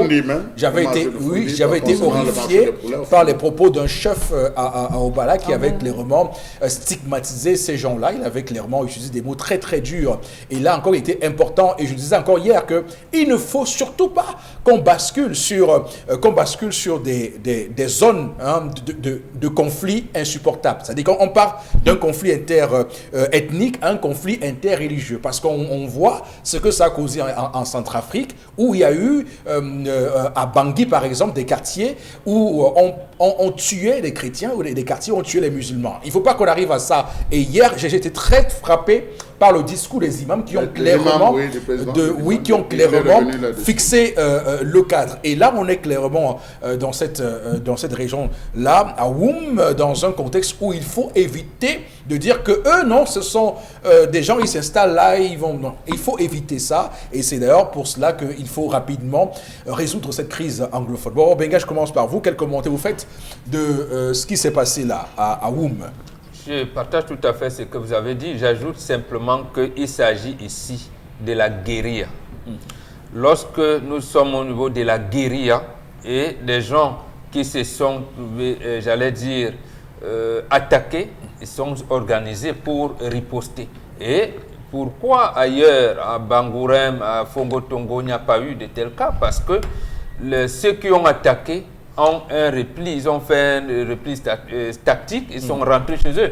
Ici, ils sont obligés, ceux qui sont attaqués sont obligés de riposter parce que leur repli, même s'ils peuvent rentrer, ils vont rentrer où? Ils vivent ensemble dans une même localité et il faudrait bien qu'ils se défendent en étant dans cette localité-là et montrer que vraiment, nous ne sommes pas ici ou ça. Ou alors, si vous nous attaquez, nous sommes chez nous ici, où vous nous attaquez. D'accord. Donc, non, je ne pense pas que ce soit une notion de total. Je pense que la crise anglophone, certains qui sont dans cette crise-là veulent, j'allais dire, rendre national les exactions. Or, ils ne comprennent pas que le seul fait pour les anglophones d'être dans cette crise, c'est déjà un problème national. Donc, ils veulent voir, j'allais dire, toutes les communautés, y compris religieuses, vous avez bien fait de les relever, c'est-à-dire qu'ils vont d'exaction en exaction en disant, voilà, à un moment donné, nous avons même brandi la photo d'Aïdio pour dire que nous allons. Donc, le fait ici, c'est de porter leur crise, les exactions, les terreurs, parce que c'est ça le terme que je voulais, les terreurs partout où ils sont. Et c'est ça qui est dangereux. Donc, on va aussi regretter les pauvres personnes là-bas, à Woum, qui ont subi cette expédition punitive. Alors, peut-être elles n'y sont pour rien.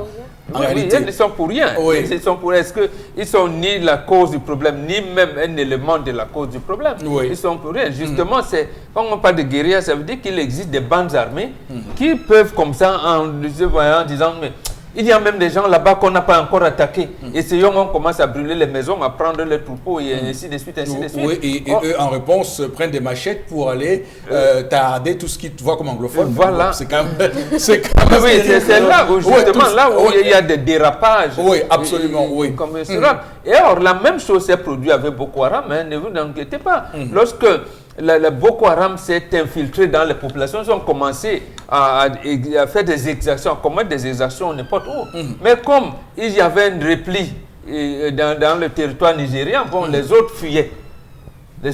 Mais je suis convaincu que si c'était en pleine zone Garoua, vous avez vu comment, par exemple, les exactions de Boko Haram à Garoua ont créé une ceinture de sécurité. On a commencé à parler des autodéfenses. C'est-à-dire c'est pour contenir ceux qui venaient avec des exactions. En réalité, c'est du banditisme qu'il s'agit ici. Et les populations qui se risquent contre ce banditisme, malheureusement, ont bifurqué vers en indexant une communauté malheureusement. Et c'est évidemment le même principe qu'il y avait eu à Fongo-Tongo et à Bangoura, parce que ceux de Fongo-Tongo auraient pensé que, bon, comme c'est comme ça, voilà, on va juste traverser la route et aller chez eux là-bas pour évidemment tirer, taper sur tout ce qui bouge là-bas. Ils ne l'ont pas fait. Il y a eu ce qui s'est passé à Bangoura. Ils auraient pu évidemment traverser la frontière entre les deux régions pour aller évidemment faire des expéditions punitives. Là, ils n'ont pas fait et malheureusement pour ce cas précis, on voit très bien qu'il y a une question et je vous pose la question, Chalamel, sur votre appréciation. C'est plus que douloureux, c'est plus que triste et je crois que c'est ce qu'on s'évertue à dire tous les jours sur ce plateau, qu'il faut davantage axer toutes les actions sur la question du vivre ensemble, de l'intégration nationale. Il faudrait que chacun se sente intégré. Je crois que c'est des valeurs. Mais comme nous sommes dans une mauvaise période dans cette zone, je crois qu'à ce niveau, on a nos forces de défense dont le rôle premier serait de rétablir, de ramener la paix dans cette zone. Quand vous avez deux populations, vous faites deux camps qui s'affrontent de cette manière, vous allez prendre parti de qui est dans le jeu, de qui ne l'est pas. Est-ce qu'il faudra frapper sur les deux? Non, je crois qu'à ce niveau, on est dans une situation, est-ce que ce n'est pas un piège ou des coups? Parce que parfois, on a vu des personnes faire semblant de s'entretuer ou de crier alors qu'on veut tendre plutôt des pieds. Donc, je crois qu'à ce niveau, il faudrait véritablement regarder et impliquer aussi les chefs traditionnels, les chefs de la zone. Il faut sérieusement les impliquer. Peut-être il y a eu une implication, mais il faut davantage les impliquer parce qu'ils maîtrisent ces populations. Non, mais je rappelle que c'est le chef justement de la communauté Boro qui a été c'est ça. Je dis, il faut davantage rentrer pour avoir les tenants et les aboutissants parce que là... Parce qu'un chef qui est tué comme ça... Chef qui est tué, donc, bon, écoutez, des forcément... Non, ici je pense que c'est le 4e principe de la défense qui doit être appliqué. C'est l'universalité de la défense. Comment intégrer les populations dans la défense nationale? Comment intégrer les populations dans la défense nationale? C'est ça. Bon, on peut s'imaginer qu'au départ, les Nations ont fait une réflexion en pensant que ces gens-là seraient des complices, que le chef serait peut-être c'est ça que je suis en train de dire. Ferait des renseignements, il serait à la solde évidemment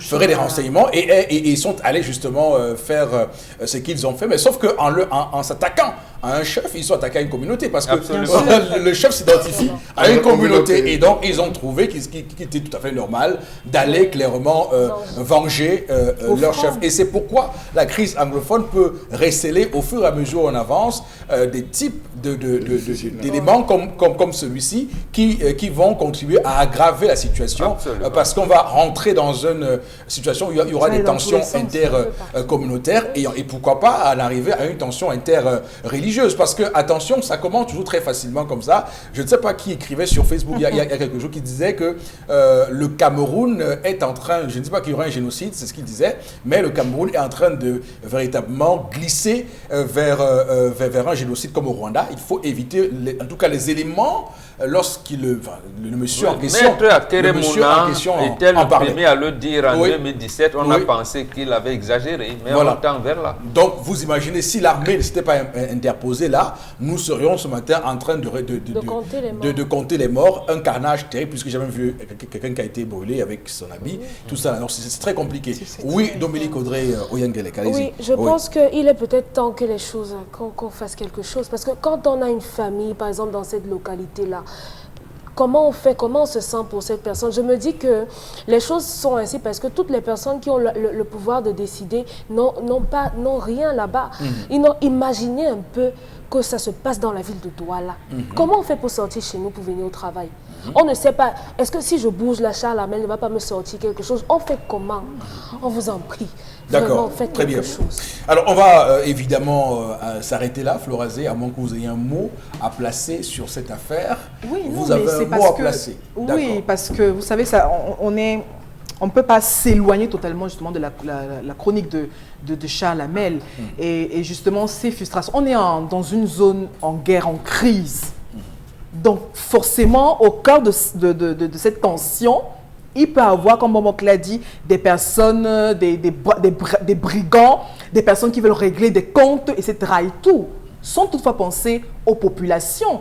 Donc, qui pouvait s'attendre à une telle réaction d'un peuple, d'une communauté, justement, face à un tel crime?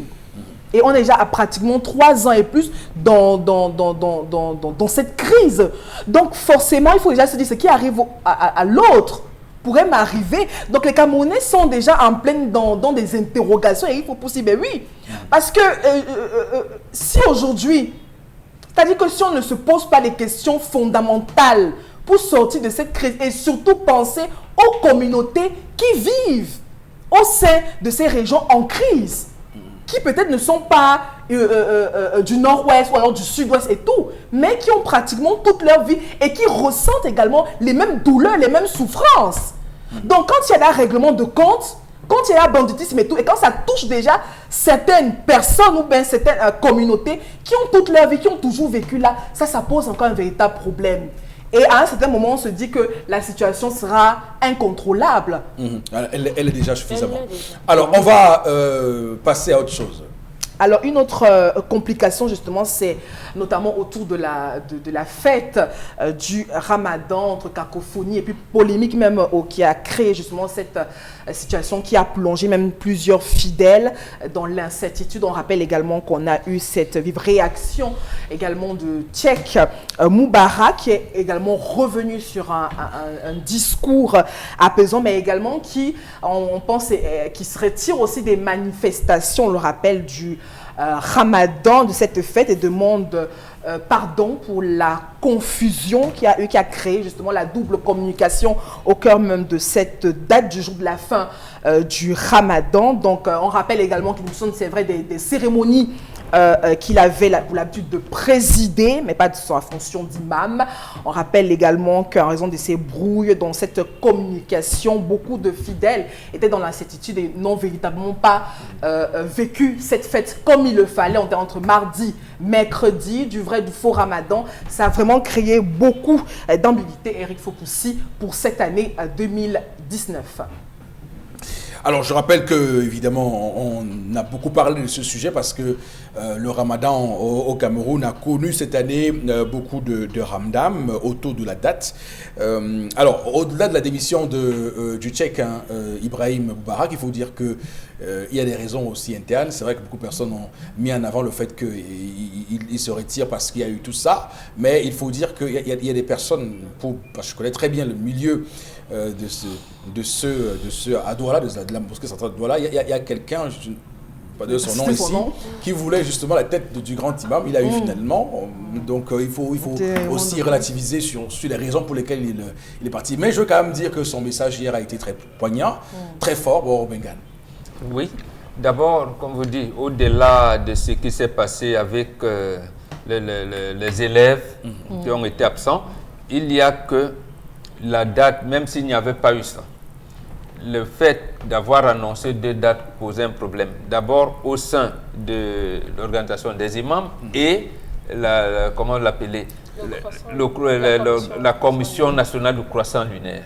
Apparemment, il n'y aurait pas de décret qui organiserait cette chose-là, mais généralement, c'est la Commission nationale du croissant lunaire qui donne les ordres. Sur la base de quoi? Et c'est ce que le grand imam disait, qu'il n'existe pas de décret. Donc, en fait, dans leur précepte que je ne connais pas, mais il a dit que c'est lui qui voit la lune, il informe, mais c'est quelqu'un qui a l'autorité. Il doit avoir quelqu'un qui a l'autorité pour dire effectivement la lune est là. Donc, même si vous avez vu la lune et que ça a apparu, si l'autorité qui a la charge de décliner l'information ne l'a pas encore fait, voilà. Vous devez... Bon, alors je voudrais poser une question attaccatoire parce que je l'ai vu évidemment, c'était un peu pour tourner en dérision. Alors, vous savez que le Tchad a célébré le Ramadan le mardi. Oui. Voilà. Quelqu'un a demandé, est-ce qu'on peut être en N'Djamena? On voit l'une et à Kousseri, on ne voit pas. Je réponds clairement. Est-ce qu'on peut être en N'Djamena? On voit la lune et à Kousseri, on ne voit pas. À Gari Gombo, lorsque vous êtes à Gari Gombo à 17h30, il fait déjà nuit. Oui. Alors que en Bouddha, il y a le soleil. De la même manière qu'à Gari Gombo, le soleil s'élève, oui, à 5h30, il peut avoir le soleil à Gari Gombo. Alors qu'en Bouddha, c'est la nuit. Donc, nous sommes dans un même pays. Donc, vous dites qu'on peut très bien être en N'Djamena. On voit la lune et à Kousseri, on nos frères de Gari Gombo voient le soleil à 5h30, alors que vous avez encore la lune. Je pose la question. Bouddha. En Bouddha, on a la lune. Est-ce que vous savez qu'il y a des Camerounais qui pour aller à Kousseri ou à Mora passent par N'Djamena? Des Camerounais qui font voilà, qui pour aller à Kousseri, à Mora. Maintenant, on a vu la lune à Mora. On a vu la lune à Mora comme on l'a vu à N'Djamena. Mais est-ce que c'est lui qui doit proclamer qu'on a vu la lune? Lui, il a Yaoundé. Est-ce qu'on donc, en fait, il faudrait... C'est ça le problème. Oui. Vous ne faites pas comme s'il y a une dichotomie. Non, le fuseau horaire est ce qu'il est. C'est pour ça que j'ai dit, allez interroger là. À Gari Gombo, on voit le soleil à 5h30 du matin. Alors qu'en Bouddha, c'est la nuit noire, c'est le soleil et c'est la lune.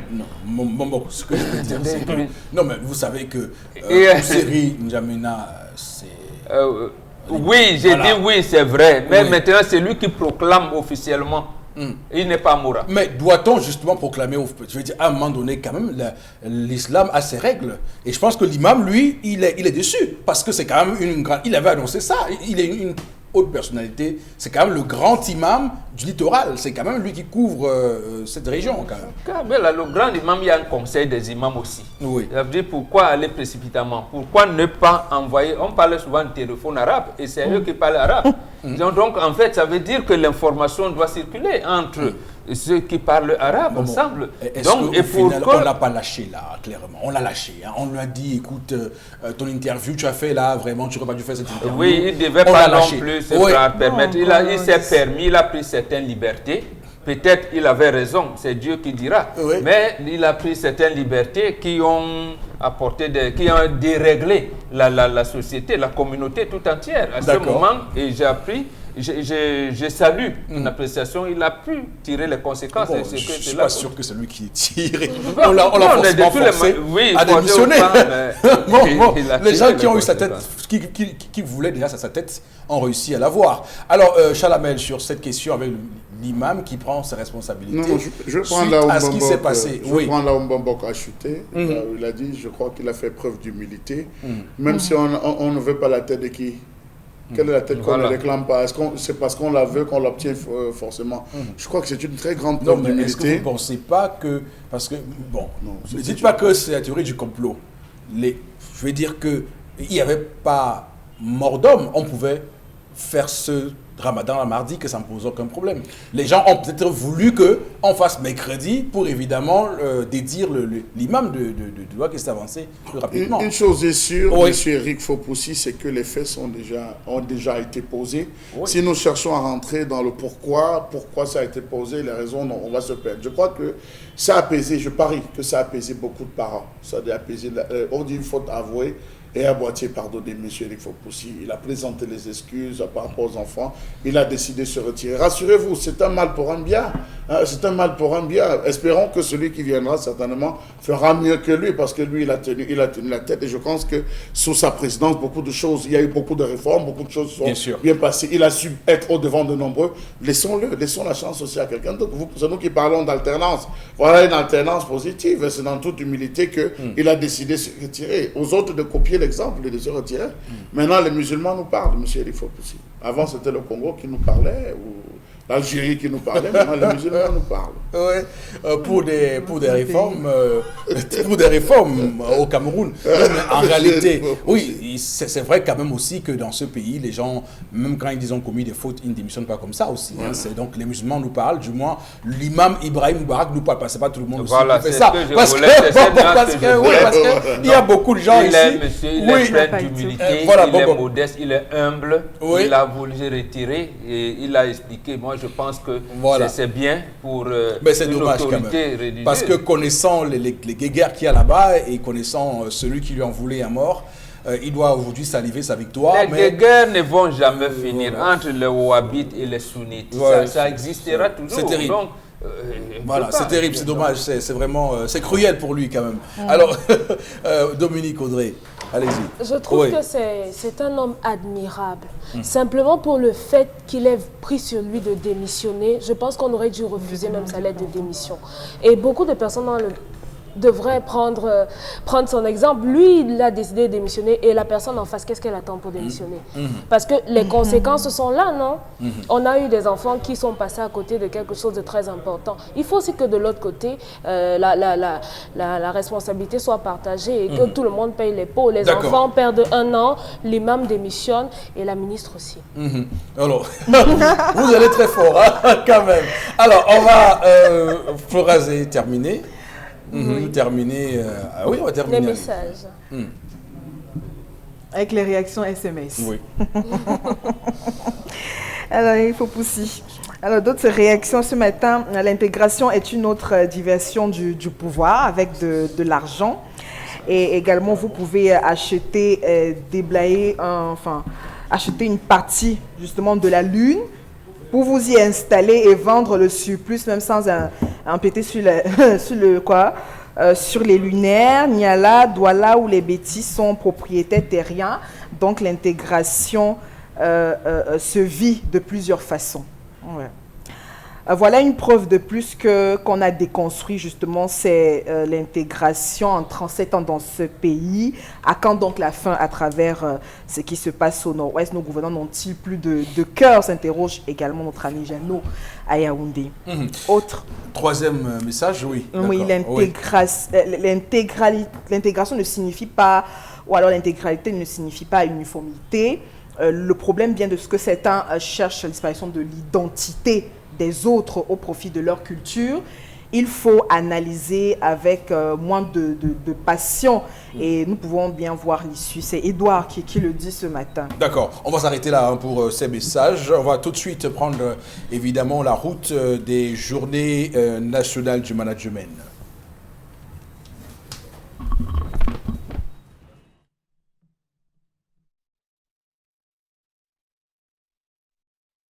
La concurrence devient plus rude. Il est temps de réagir.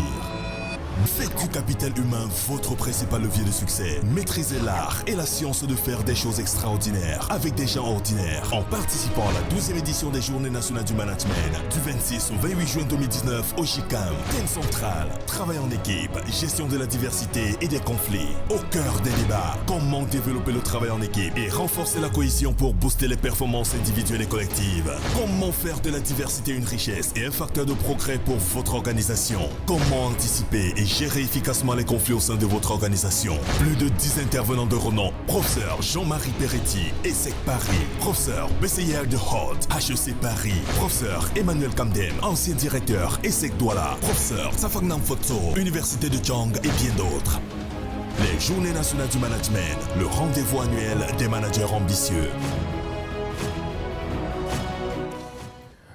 Et donc, pour en parler ce matin, le professeur Emmanuel Kamdem, il est le président du comité scientifique des JNM et Prince Béroni, responsable communication de cet événement. Monsieur, bonjour et bienvenue. Bonjour. D'accord. Professeur Kamdem, vous êtes, comme on l'a dit, professeur des universités hors échelle. Et donc, que vous inspire le thème de cette année? Et surtout, d'ailleurs, pourquoi le choix de ce thème? Le thème, c'est travail en équipe et gestion de la diversité et des conflits. Oui, tout à l'heure, en arrivant dans votre studio, j'étais très intéressé par les échanges que vous avez eus, parce que ces échanges, je pense, illustrent parfaitement la trajectoire dans laquelle nous situons les JNM 2019. Globalement, il faut dire que le choix d'un thème au JNM est déterminé par deux facteurs essentiels. Le premier facteur réside dans l'expression des besoins. À chaque session, nous demandons aux participants de nous dire sur quel thème ils souhaiteraient qu'on puisse débattre aux sessions futures. Donc c'est la première préoccupation, disons même la première exigence qui détermine le choix d'un thème.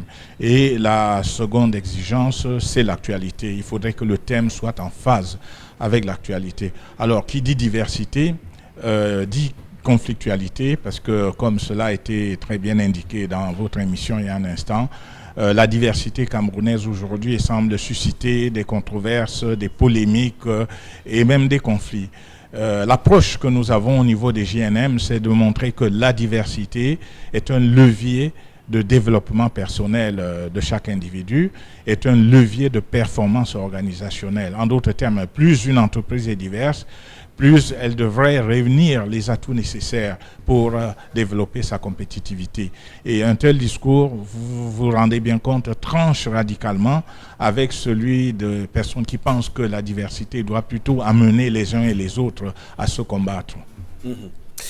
Et donc, professeur Kamdem, nous précisons que vous êtes surtout expert, spécialiste en management de la diversité. Dites-nous, professeur, lorsque l'on parle de la diversité, à quoi est-ce que cela se rapporte? Quel est l'apport de la diversité au sein d'une organisation? Alors, prenons tout simplement une organisation, ça peut être une famille, une association. Comme nous sommes sur le terrain du management, prenons le cas d'une entreprise. Dans une entreprise, si nous regardons le profil des personnes, nous allons constater qu'on a des personnes qui présentent différentes caractéristiques. Il peut s'agir de caractéristiques générationnelles, des juniors, des seniors, des anciens, des novices. Il peut s'agir de caractéristiques professionnelles liées au type de métier, des commerciaux, des financiers, des informaticiens, des gestionnaires de ressources humaines. Il peut s'agir de caractéristiques liées aux origines de ces personnes. Ça peut être des salariés venant de différentes régions du Cameroun, de différentes ethnies du Cameroun, ayant différentes nationalités. Vous voyez, donc il y a là un ensemble de différenciations qui fait que le personnel d'une entreprise n'est pas homogène. Et donc la question est, pour les dirigeants, en tout cas pour les managers de la diversité, de savoir comment procéder pour faire en sorte que ces différences, cette différenciation puisse créer un cadre de vie. Bon, on utilise de plus en plus aujourd'hui une notion un peu galvaudée dans notre environnement, c'est celle du vivre ensemble. Bon, en me référant à cette notion, l'idée c'est de dire comment créer un meilleur vivre ensemble au sein d'une entreprise à partir de la diversité du personnel qui constitue cette entreprise. On peut également évoquer le cas des religions, des musulmans, des chrétiens qui évidemment partagent la même entreprise. Professeur. Oui, tout à fait. Vous savez, ça rentre aussi dans la diversité. Comment pouvoir manager ces personnes qui croient en différentes choses, ceux qui sont musulmans, les chrétiens, les animistes, les bouddhistes et tout ce qu'on connaît comme croyances. Absolument. Oui. Absolument. J'ai pas évoqué tout à l'heure parce que je voulais pas développer toute la liste des facteurs d'analyse de la diversité dans notre environnement camerounais. Il va de soi que l'appartenance religieuse met en évidence une question de diversité, exactement comme l'appartenance linguistique. Aujourd'hui, au Cameroun, on va parler d'anglophones, de francophones, etc. Donc voilà un ensemble de facteurs. Ce qu'il faudrait dire ici, c'est que chaque société, chaque pays a ses critères ou ses facteurs d'analyse de la diversité. Ce qui, au Cameroun, prenons une question comme l'ethnicité, elle est centrale au Cameroun. Maintenant, dans d'autres pays, vous allez constater que l'ethnicité représente un élément mineur dans l'analyse de la diversité et on va davantage parler, par exemple, du genre. Voilà une thématique majeure de la diversité dans le contexte notamment des sociétés occidentales. Et je dois dire que ce facteur, cette dimension connaît un développement dans notre société du fait du nombre de plus en plus important de femmes, notamment de femmes qui accèdent aux emplois et qui accèdent aux responsabilités au sein des entreprises. On peut comme ça retrouver, identifier encore d'autres facteurs, mais je voudrais là me limiter à quelques-uns des facteurs qui sont les plus visibles dans le contexte de notre société camerounaise. Et de nos entreprises. Très bien, professeur. Donc Emmanuel Kamdem. Alors, Prince Béroni, qu'est-ce qui va faire la particularité de cette 12e édition des JNM et à qui s'adresse-t-elle et comment s'inscrire? Oui, très rapidement, nous allons dire, Eric Fopoussi, que la particularité de cette édition 12 des Journées nationales du management réside déjà dans l'originalité de son thème qui n'a pas été opéré au hasard. Le professeur Emmanuel Kamdem ici, de sa posture du président du comité scientifique des Journées nationales du management et tout le comité d'organisation ont bien voulu choisir ce thème-là justement parce qu'il est d'actualité.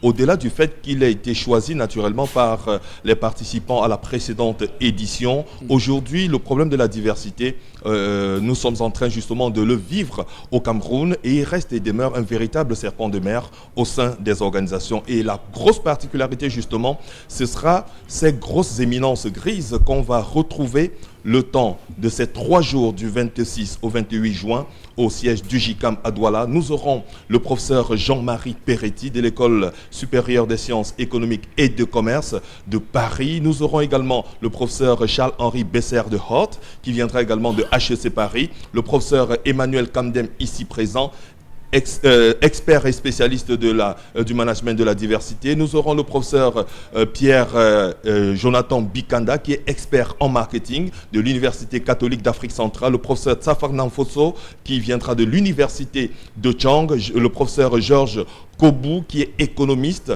consultant et naturellement professeur des universités. Bref, ils seront une bonne dizaine. C'est pas chaque jour, Eric Fopoussi, qu'on retrouve justement ces monuments du management du management et surtout de la gestion des ressources humaines pour débattre autour d'un thème comme celui-là. Et tout à côté, nous aurons une vingtaine de directeurs généraux, de directeurs des ressources humaines qui viendront également partager leurs expériences. Donc nous aurons des théoriciens, des praticiens, mais je veux dire des grands maîtres qui vont se retrouver justement pour ce rendez-vous du donner et du recevoir. Maintenant, comment faire pour s'inscrire? La réalisation certainement doit nous plaquer les contacts à l'antenne. Vous pouvez vous inscrire, mesdames, messieurs, en appelant les numéros que la réalisation certainement va afficher: 6 76 11 24 61, 6 99 68 35 15, ou alors via l'adresse email jnm@panesgroupe100e, s'il vous plaît. Groupe, vous écrivez groupe 100e, panesgroupe en un mot, .com. Et nous invitons naturellement tous ces décideurs, tous les capitaines d'industrie, tous les directeurs généraux à bien vouloir nous contacter pour justement rentrer en contact, pour pouvoir justement souscrire pour une insertion dans le magazine des Journées nationales du management qui est produit en 5000 exemplaires. Et retenez que le rendez-vous est pris du 26 au 28 juin 2019. Merci à vous, Prince Véroni. Merci également, professeur Emmanuel Kamdé. Madame, Monsieur, on va poursuivre ce programme avec interpellation. Comme chaque matin, on va regarder l'élément et ensuite nous serons de retour sur le plateau pour décrypter, commenter. À tout de suite. Regardez. Je pense qu'il y a un gros travail qui doit se faire sur les Camerounais. Quand je parle de travail sur les Camerounais notamment, la prise de conscience réelle de tous les Camerounais de ce que chacun doit se mettre résolument au travail. Travailler, cravacher véritablement dur pour pouvoir gagner son pain quotidien. Parce que nous avons un phénomène qui gangrène sérieusement notre pays et tout le monde l'observe, c'est la corruption. On ne peut, je crois que je ne trahis aucun secret si je vous parle par exemple de la CAN. Vous vous rappelez de tout ce qu'il y a comme scandale autour de la CAN, pour ne prendre que cet exemple-là. Et aujourd'hui, nous courons après, je crois, près de 400 milliards de francs qu'il faut pour pouvoir réinvestir dans le chantier de la CAN, alors que si effectivement les gens s'étaient mis à fond et de manière honnête, je crois qu'on n'en serait pas là. Donc il y a un travail de fond qui doit se faire. Et à côté de ça, il faut que les Camerounais arrêtent de croire que véritablement le développement passera par l'extérieur. C'est davantage par nous.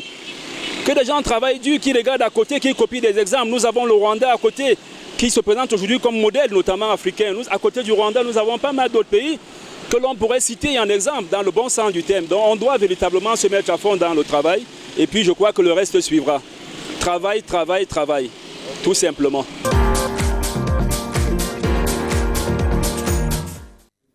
Voilà, madame, monsieur, on va commenter cette interpellation du compatriote qui parle évidemment de plusieurs choses. J'ai beaucoup retenu, j'ai beaucoup été marqué par ce qu'il a dit de la CAN et de comment les dirigeants se sont comportés pour que cette CAN 2019 nous soit retirée au profit de l'Égypte. Vous avez évoqué en tout début de ce programme européen la création hier de ces comités d'organisation, donc la CAN 2021 et du CHAN 2020 par décret présidentiel. Mais quel commentaire faites-vous globalement de ce qu'a dit le compatriote? Il a dit que nous devons nous engager à faire en sorte que notre pays se développe par nous-mêmes. Mais je lui complète cela en disant que ceux qui sont là, me semble-t-il, ils ne peuvent pas nous amener vers le développement de ce pays. Précisément parce qu'il a parlé de corruption. Et ce qu'on a mis en charge pour réguler la corruption, pour combattre la corruption, ils ont dit qu'ils ne peuvent pas combattre la corruption. Ils ont organisé des cultes œcuméniques pour demander à Dieu de combattre la corruption au Cameroun. Je pense qu'ils ont déjà fait 2 ou 3 cultes œcuméniques. Peut-être qu'ils vont faire le tour du Cameroun. Ça veut dire qu'on se rend compte qu'ils ne peuvent pas. Cherchons donc les gens qui peuvent combattre la corruption. Parce que ceux qui ont là, eux-mêmes ont dit, et c'est pas Mbombo qui l'a dit ici, mais c'est Massi Gams, le docteur Massi Gams l'a dit. Voilà. Même celui qui a l'ECAM, il a dit qu'il ne peut pas gérer l'ECAM. Il a organisé lui aussi le culte œcuménique pour que Dieu l'aide à organiser les élections libres et transparentes. Donc voilà où nous en sommes. Maintenant, il faudrait donc, comme il a dit qu'il est jeune, que les jeunes s'engagent, comme le disait Frantz Fanon, à connaître leur mission et à l'accomplir, surtout à ne pas la trahir, parce qu'il me semble qu'il s'inscrit dans la lignée de ceux qui ne veulent pas trahir leur mission. D'accord. Voilà. Merci, merci. On va s'arrêter là pour cette interpellation. On va prendre les messages avec Florazé pour sortir de ce programme ce matin. Beaucoup de réactions quand même sur les différents sujets que nous avons posés sur cette table. Notamment avec ce sujet sur l'intégration, on a cette réaction du village. Le vivre ensemble, ça se fait. Mais l'intégration nationale, impossible, car nous continuons à envoyer nos corps dans nos villages d'origine. Autre réaction ce matin par rapport à l'histoire du jeu. La dot à 2 millions, c'est trop. Pour moi, c'est la marchandise. C'est ce qui cause souvent la torture de certaines femmes dans certains foyers. Je dote une femme à 2 millions, moindre débordement à son endroit, je dois penser à mes 2 millions. 2 millions, c'est trop. C'est Idriss qui pense ainsi à Yaoundé. Alors, qu'est-ce à chercher? Les fameux 2 millions. Dominique est très attaché au montant de la Oui, 2 millions, c'est rien. Les femmes aident les hommes à construire leur fortune. Pourquoi donner 2 millions pour une femme qui vous fait les enfants, qui vous fait à manger, qui s'occupe de vous, vous pleurez? 2 millions, c'est rien. Ah, d'accord. Ça me rappelle un bouquin qui disait 20 millions, c'est quoi? C'est les papiers. Florazé, allez-y. Alors, voilà, le mariage africain, c'est vraiment... Ah, voilà. Non, dites. Oui, ça vaut vraiment pas la peine. Le sacrifice pour la mère, c'est à vie. C'est parce que cet homme a très mal élevé les bases. C'est son père qui lui a peut-être appris cet orgueil. Maintenant, c'est la famille c'est la femme qui subit. Mais qu'est-ce que vous appelez orgueil là? Et surtout mariage africain. Dites-leur qu'il y a une journée en France où les femmes dénoncent les violences faites aux hommes. Et l'année dernière, 2018, il a été dit, et ils ont INSEE là-bas, apparemment ils ont de bonnes statistiques. Il y a plus de 500 000 femmes qui sont battues et elles ne disaient rien. En France, je n'étais pas là-bas, c'est elles-mêmes qui ont dit. Donc, et il y a un président français qui s'appelle Hollande qui a dit que lui, il ne va jamais se marier. Mais est-ce qu'il n'a pas de femme? Donc, comment dites-vous? Et en plus, là-bas, même les couples qui sont, il y en a au moins qui ont divorcé 3 fois, y compris les chefs d'État et les anciens ministres. Autre chose, c'est que même dans ces pays-là, la dot existait et était même plus élevée que ce que vous croyez aujourd'hui. Il s'est trouvé que, comme l'Europe n'est faite que de guerre, n'est constituée que de la guerre, il s'est trouvé qu'il y avait plus de femmes que d'hommes. À ce moment, les femmes ont même commencé à doter les hommes en Europe. Donc, il faut connaître les histoires de peuples. Ce n'est pas l'Europe, ce n'est pas ce que vous voyez aujourd'hui au XXIe siècle. Vous vous dites que c'est comme ça que ça a été construit et tout. Non. Chaque peuple évolue avec son histoire et justement, c'est la capacité de ce peuple-là à régler, comme nous disaient nos invités tout à l'heure, à régler les conflits qui peuvent être gérés parmi ces hommes-là. D'ailleurs, je rappelle qu'il y a un cas actuellement en Côte d'Ivoire. Vous savez que samedi dernier, nous étions devant la télévision pour regarder Miss Côte d'Ivoire. Alors, il y a une Ivoirienne, on va le dire comme ça, Tara Gay, qui a été élue donc Miss Côte d'Ivoire 2019. Mais sauf que suite à cette élection comme Miss Côte d'Ivoire 2019, il y a des Ivoiriens qui estiment qu'elle a un nom sénégalais, elle s'appelle Gay, un nom sénégalais, et qu'elle ne serait pas ivoirienne. Et du coup, ça a ramené au goût du jour le concept d'ivoirité. Vous savez ce que ça veut causer évidemment en Côte d'Ivoire. Je rappelle qu'elle est ivoirienne de mère et sénégalaise de père. Bon, beaucoup estiment qu'elle n'est pas ivoirienne, qu'elle son prénom évidemment, que pour une gay pour représenter la Côte d'Ivoire, c'est une hérésie. La même chose se passe aussi en France où ils aiment souvent. Heureusement que deux enfants de l'école maternelle se battent. S'il y en a un qui est un juif, la communauté juive va se lever et dire qu'on n'aime pas les juifs. Voilà, et je rappelle également qu'il y a une autre, justement, en France où on est, il y a une émission qui passe le samedi. Ah, encore samedi dernier, sur une chaîne française, l'émission, il y a une chroniqueuse très célèbre, Christine Angot, qui, dans l'émission de samedi, a dit que, a un tout petit peu minimisé donc l'esclavage et estimé que, il a fait une comparaison entre la Shoah et l'esclavage, et il y a eu donc cette levée de bouclier de la communauté noire qui a réussi à faire en sorte qu'on la vire de cette émission-là. Là, On l'a viré, hein, on l'a viré de l'émission. Oui, et pourtant, Christine, elle est vraiment, voilà, mais malgré ce qu'elle fait, juste cette, on va dire, cette grave faute, cette grave faute, elle a été sanctionnée. Cette grave faute où elle a semblé vouloir minimiser l'esclavage, les affres et les conséquences de l'esclavage sur le peuple noir en mettant plus en avant la Shoah sur les Juifs. On lui a dit qu'attention, faut pas dire ça.